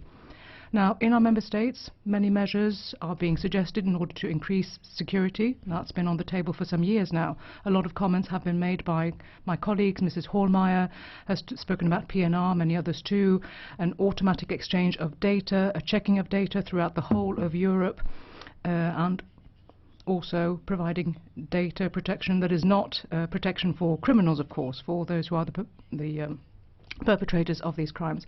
And I think it's important for us to do our best back home to make sure that the necessary measures are taken and implemented properly.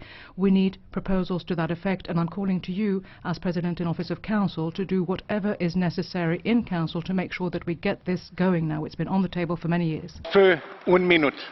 For 1 minute. Yes, just a few days ago, the coordinators of the attack in Paris said in Dabik, the propaganda organization, well, I managed to get through the hunt of all the security services. And it shut down Europe several times, came from Syria and set up a seat in Istanbul and was never stopped. So the results are not just for foreigners, but for European citizens. We see what happened. About 40% of their needs of income are satisfied by the state. Obviously, we've got to bring in the PNR. We've debated that a long time, so do we really need to bring it in? Now, Europe is powerless. We're not united. And in fact, terrorism seems to be not so much the problem, but a solution now.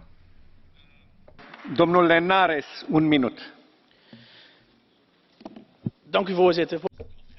Thank you, President. The grisly pictures which we saw following the attacks in Paris will stay in our minds for many years.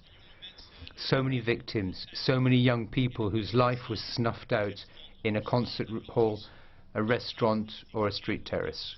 It's quite logical that people turn to us as politicians, us as European politicians, all of us in this House, left, right, Member States, Commission, bear an enormous responsibility in guaranteeing the safety and security of our citizens. My hope is that we'll live up to this responsibility.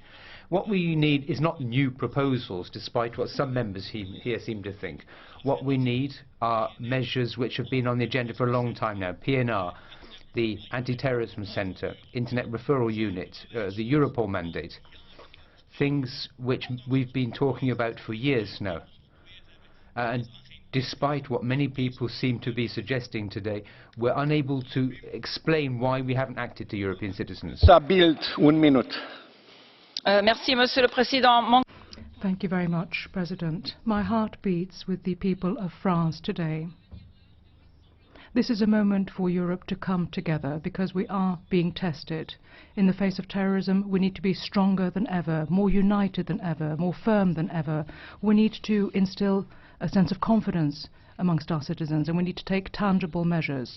Systematic and compulsory checks on all passports, including European passports, because often these fighters are in fact European citizens. A registration of all immigrants, including fingerprinting. We also need to make sure that all databases are pooled, and we need to exchange more information between our judicial authorities, our police authorities. More resources should be set aside for Eurojust and Europol. We need to make an adaptation to the PNR directive this year, and even for intra-European flights. We also need to look at the funding of terrorism and tackle that. President, I will not stand for any kind of confusion. Fundamentalism is not Islam. Terrorists are not the same thing as refugees. Those who are interested in scaremongering should not be tolerated, and we instead should promote tolerance and shelter. 1 minute. Last year there were 17,000 terrorist attacks all over the world. Everybody can be the victim of extreme Islamic terrorism. Terrorism has to be the public enemy for all of us. 4 areas are key: real coordination between member states and intelligence, preventive data collection, analysis and automatic exchange, destroying e-communication among terrorists, cut the financing sources for terrorism. We shouldn't sacrifice privacy and freedom on the altar of security, but we should neither sacrifice security on the altar of privacy, as doing so we are only sacrificing people on the altar of terrorism because of disability for action. We need concrete solutions: PNR with intra-EU flights, legal basis for the Internet Referral Unit for fighting against the Internet terrorism mobilization, cooperation with social media on removal of illicit content, resources for counter-terrorism centre in Europol, data protection package with clear rules for law enforcement in providing security, smart borders and others. Thank you. Doamna Gabriel, un minut. Ms. Gabriel for 1 minute. Commissioner, dear colleagues, I must repeat, our first reaction is to be in solidarity with the Parisians, with the French. It's not France which is under attack, but Europe, our freedoms and our values. All of us, but nevertheless, to be solidaire does not mean to say that we don't look to our own faults and lack of cohesion. First, management of external frontiers, police, judicial cooperation, and information being exchanged between member states. We're a long way short of the mark on those fronts. We've got to bring together the various databases. We haven't so far. Now, we've got to cooperate with third countries as well in order to stop the finance from flowing, but also we've got to evaluate the consequence of what we do on the ground. To destroy the Islamic State does not mean that we leave a vacuum for other terrorist organizations. We also got to look at why there's radicalization. A proper analysis, a sociological analysis, in all its complexities, is necessary. Speaker's interrupted. Plenković, 1 minute.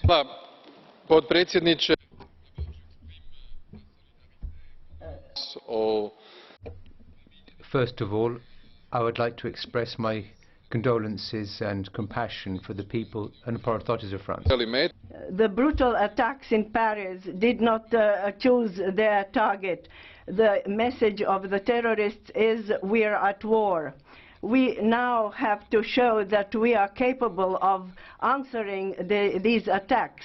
This requires our unity in order to defeat the so-called Islamists. But we shouldn't allow that this contributes to the intolerance among member states, nor should we brandish immigrants. The package of measures that are Eurojust, Europol, the PNR directive, with the support of the left spectrum of this Parliament. We hope that this will finish the threat of terrorism.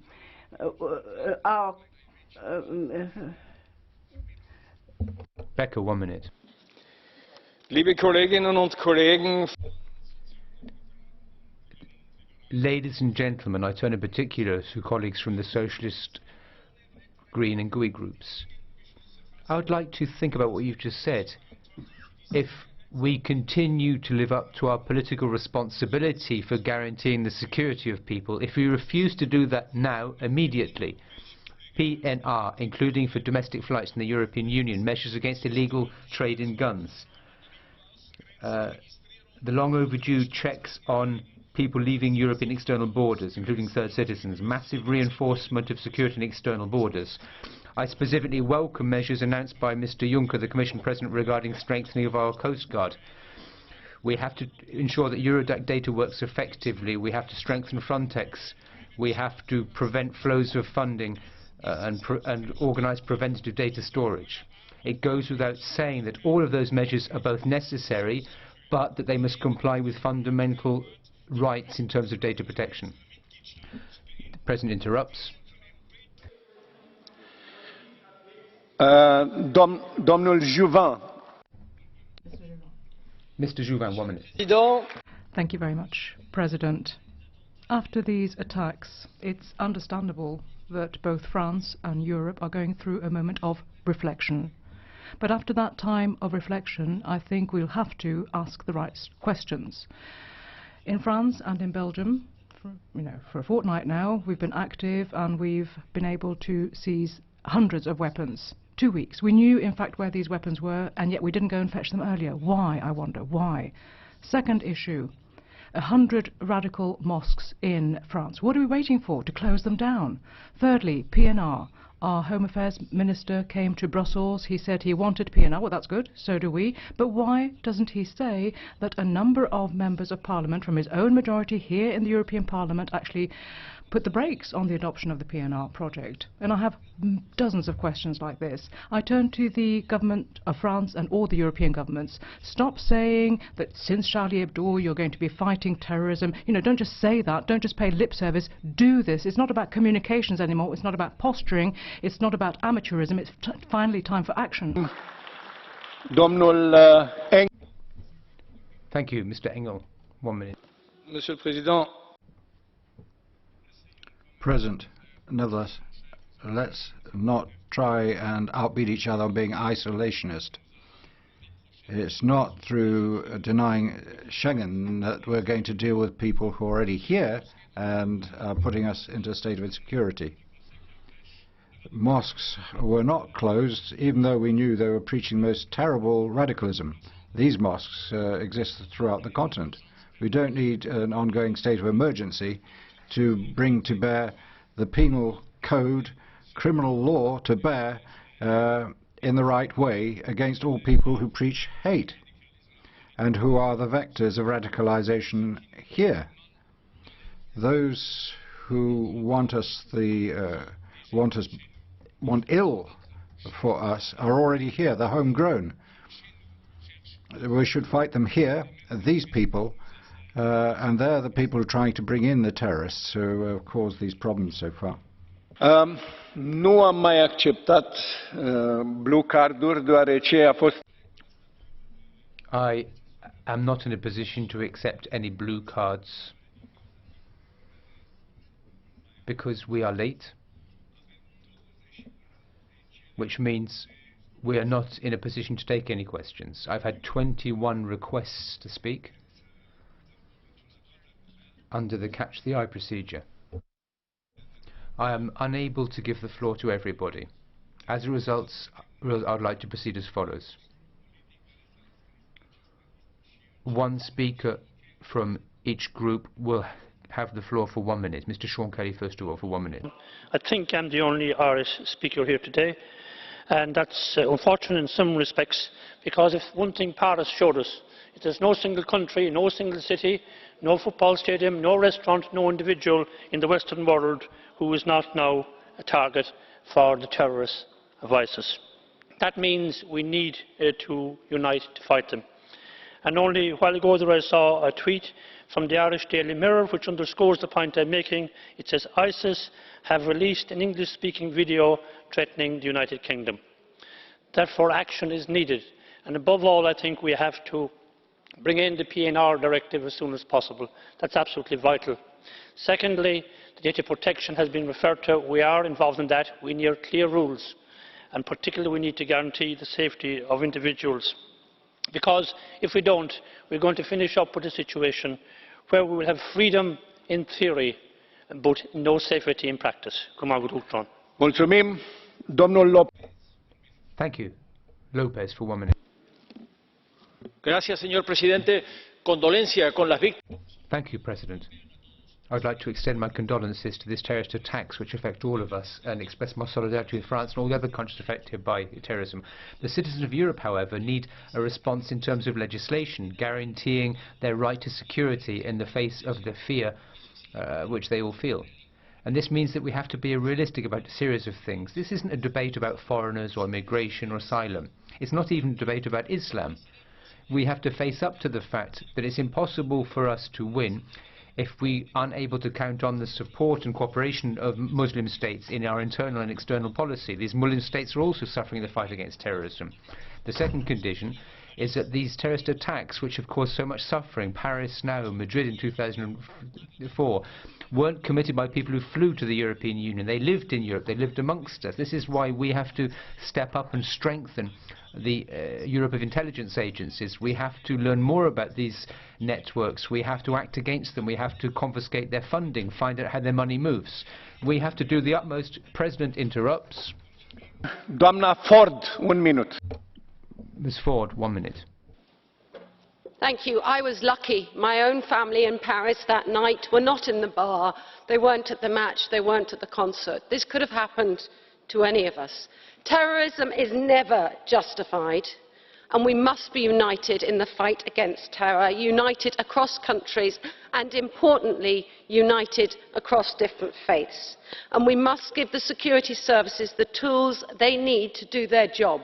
If they want better sharing of data, let them have better sharing of data. If they want to know who's getting on an aeroplane, let them see the passenger name list. This is to keep the rest of us safe so that we can continue to travel and trade across borders.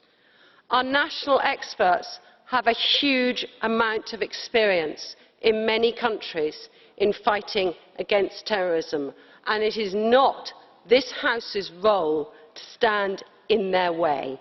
Give them the tools they ask for. Mulțumim, doamna Vautmans. Thank you. Mrs. Vautmans, for 1 minute. Dank u wel, voorzitter. Thank you, President.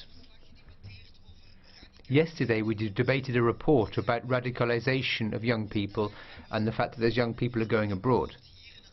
We heard many people here in the chamber denouncing that. I must say I was struck by the fact that we heard so many people, and we do again today, calling for more Europe. Like Guy Verhofstadt, we hear people calling for a European intelligence service. We seem to have a unanimous stance when it comes to the need to better protect our external borders. I also hear people calling for adoption of the PNR before the end of the year. Ladies and gentlemen, I'm a convinced European, as convinced as any of you. At the same time, however, I would like to give some advice to the Council and the Commission. Do it now. Start protecting our borders now. Let's adopt PNR before the end of the year. Let's act decisively to ensure that all of these things are done immediately. Thank you. Ms. Silikiotis, for 1 minute. Thank you. Dear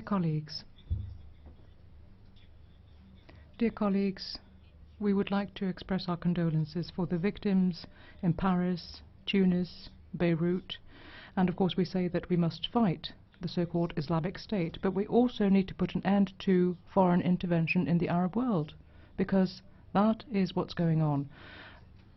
Economic inequalities that have actually helped, unfortunately, foster terrorism, and the Western powers, unfortunately, still support certain operations. And we're talking about innocent populations who are paying the price for this. There is fear, widespread fear now. This should not pave the way for any kind of totalitarianism or a restriction of fundamental individual freedoms. Nor should we be pointing the finger at migrants, Muslims, refugees, saying that they would be responsible for what's happening now. Check. Thank you. Ms. Lunacek. Thank you, President, Commissioner. Ladies and gentlemen, the attacks in Paris do require a posed reaction. We've got to be composed from all of us. What we should not do is, in the way we react, make people even more afraid and afeared. Democratic freedoms, the basic freedoms which we enjoy and have fought for centuries, have got to be maintained. I think the attacks show that it would be the wrong way to close down on society more and bring in the whole of the population into this process. We didn't manage to do this after Charlie Hebdo.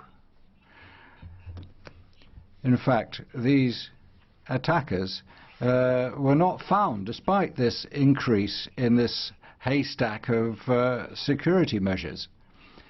We've got to maintain our basic rights. We've got to have more cooperation between member states, between police forces, intelligence forces, Europol and Eurojust. Obermeier. Thank you. Mr. Obermeier. Ich komme mir hier leider Gottes wie in einer Parallelwelt. It's like a parallel universe, this. I read in the media that the French Prime Minister, who's a Social Democrat, Mr. Valls, is talking about no longer taking in any refugees, closing the borders. And then here, on the other hand, we have the Socialists, the Left, the Greens saying we should have open borders, a culture of openness. And, you know, we don't want to recognize the fact that 70% of those who are arriving are in fact not genuine refugees, whether it's from Syria or from Iraq for that matter. So the position of the Prime Minister of France, the Social Democrat Prime Minister, do you take it seriously? Please take it seriously. And also look at what the Süddeutsche is saying about controls on our external borders. It is of paramount importance, because I think our citizens will otherwise say that's enough now. Thank you, Mr. Pitella.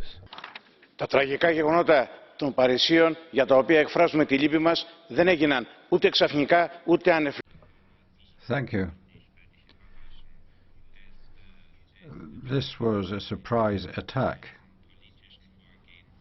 but there's a sort of political procedure behind what led up to this, which has been going on for years in Europe.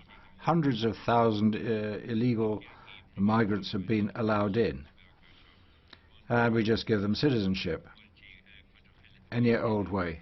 So multicultural, multiracial society is something which we have really been fostering, where everybody's supposed to be equal. But it can't go on.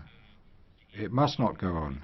We must not give a permit for these people to disturb and turn over the society which has hosted them. We are dealing with enemies. They're trying to destroy our countries. So this is a challenge which we've got to grasp. Dau cuvântul acum domnului comisar Avramopoulos. Thank you. The Commissioner Avramopoulos, on behalf of the Commission. Thank you, Mr. Chairman. Honourable members of the Parliament, this discussion today, this debate, came at the right moment. Very timely, very constructive, I can say, and it sends very strong signals. Allow me to once again come back to a concern that has been raised by many of you today: the link between migration and terrorism, and the link between religion and terrorism. I have said it last night in this very same place, and President Juncker has said it this morning, and I will repeat it again. We must absolutely dissociate those who are in need of international protection, of our protection, and those who are seeking to attack our values, the very fundamental values of our societies. It is those same terrorists that refugees are fleeing from. Let me also once again remind you that almost all the perpetrators of the last attacks on European soil were European Union citizens, and not all were Muslim originally. We have to ask ourselves why these young people who are born and bred here decide to leave, to forsake our communities, and finally to turn against us.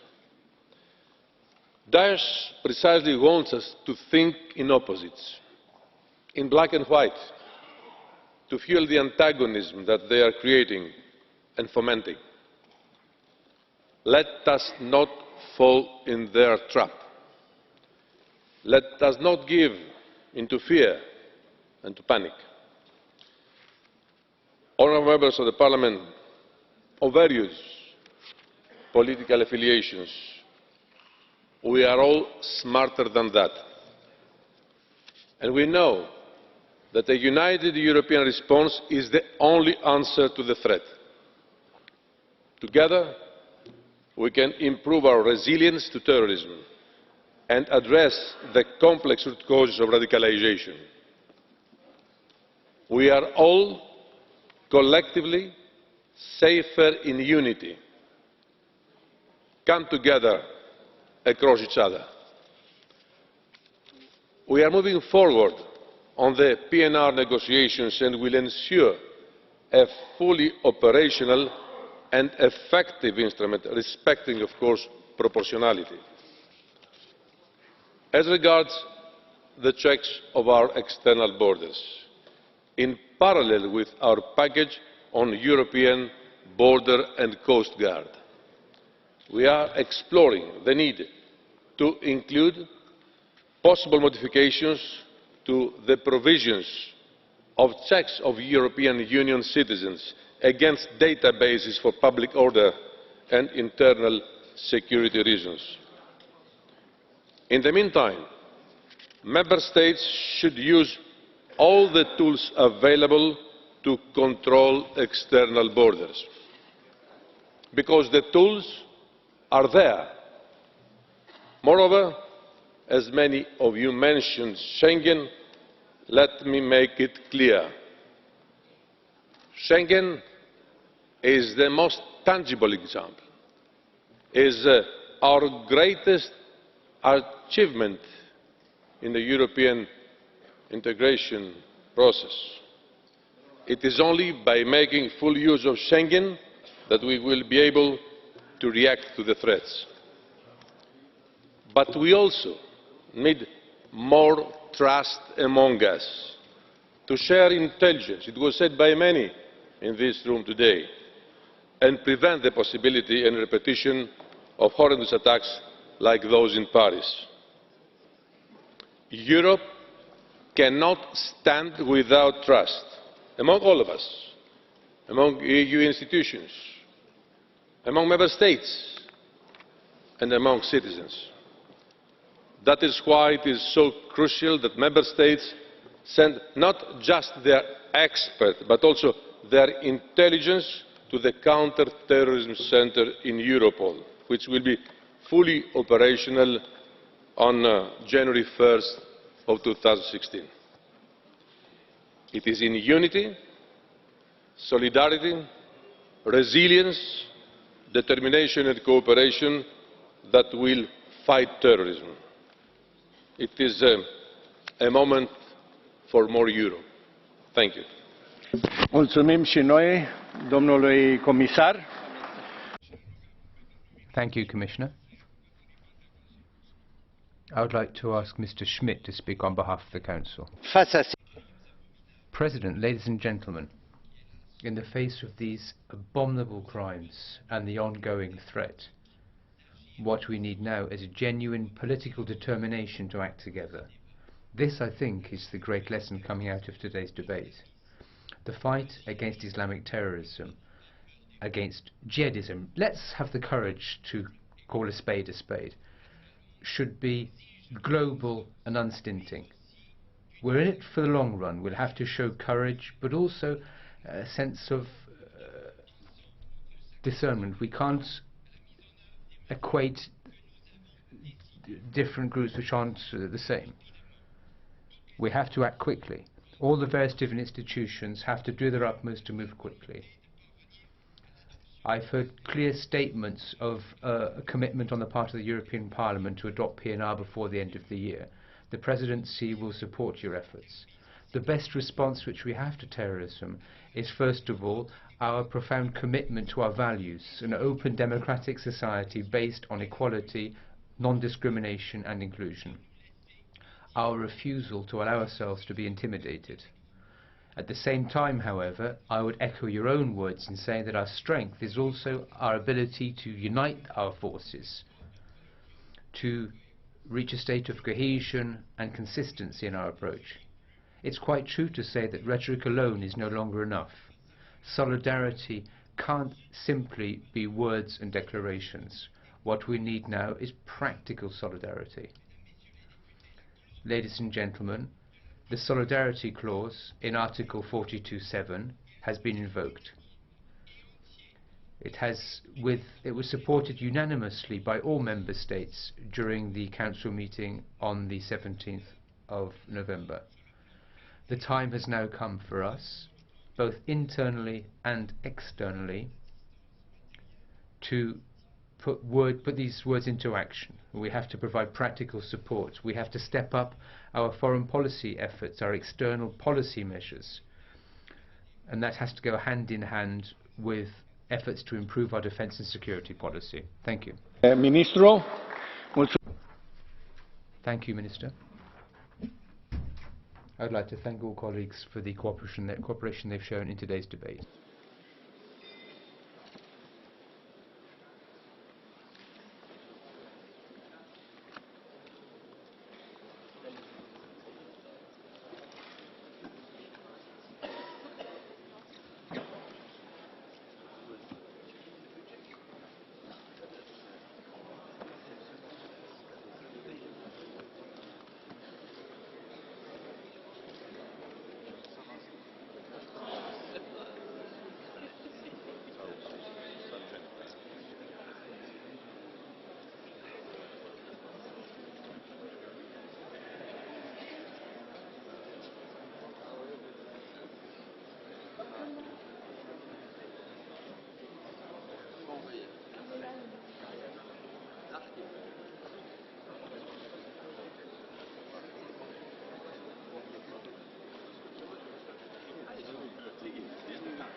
Sono venuto anche a ascoltare il Presidente. Quindi è stato successo. Ieri avevo lavorato a Gianni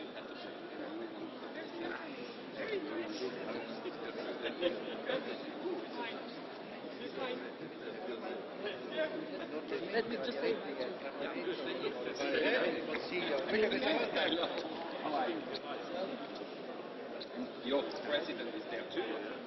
I said hello to him already. Reporting from the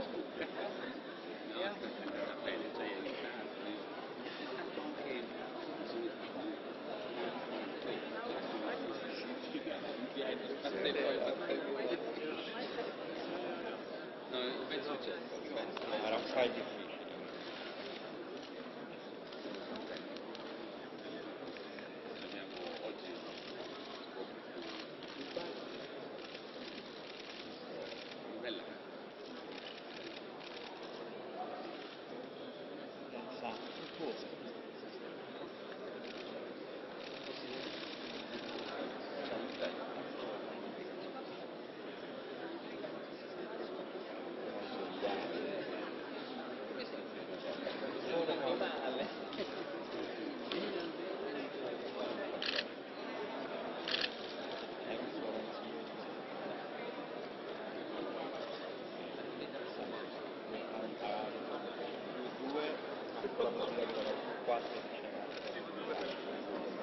Poi ha detto no, non facciamo più lavorare, però metto in aggiunta 2 miliardi, 1 miliardo per la periferia, ci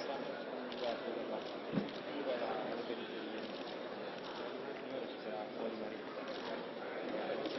1 miliardo per la sicurezza, delle camere,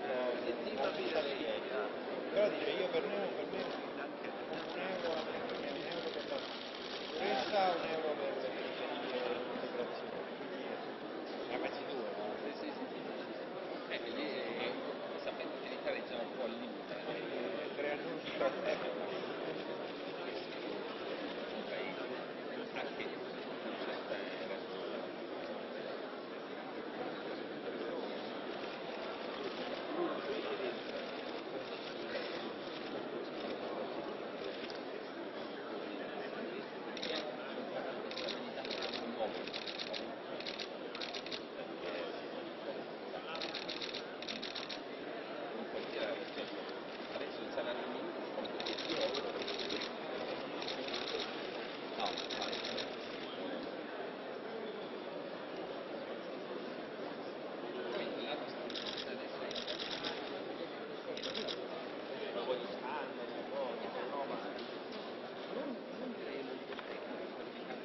de la République d'Italie, le président Mattarella.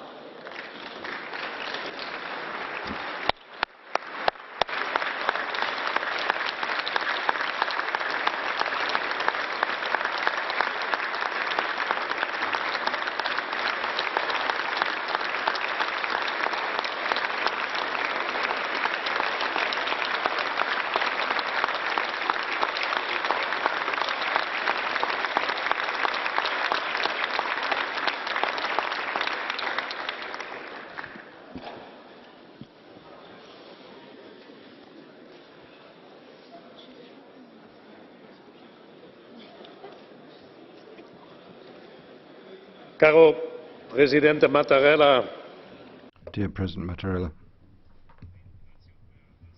I'd like to thank you for coming here today. President, your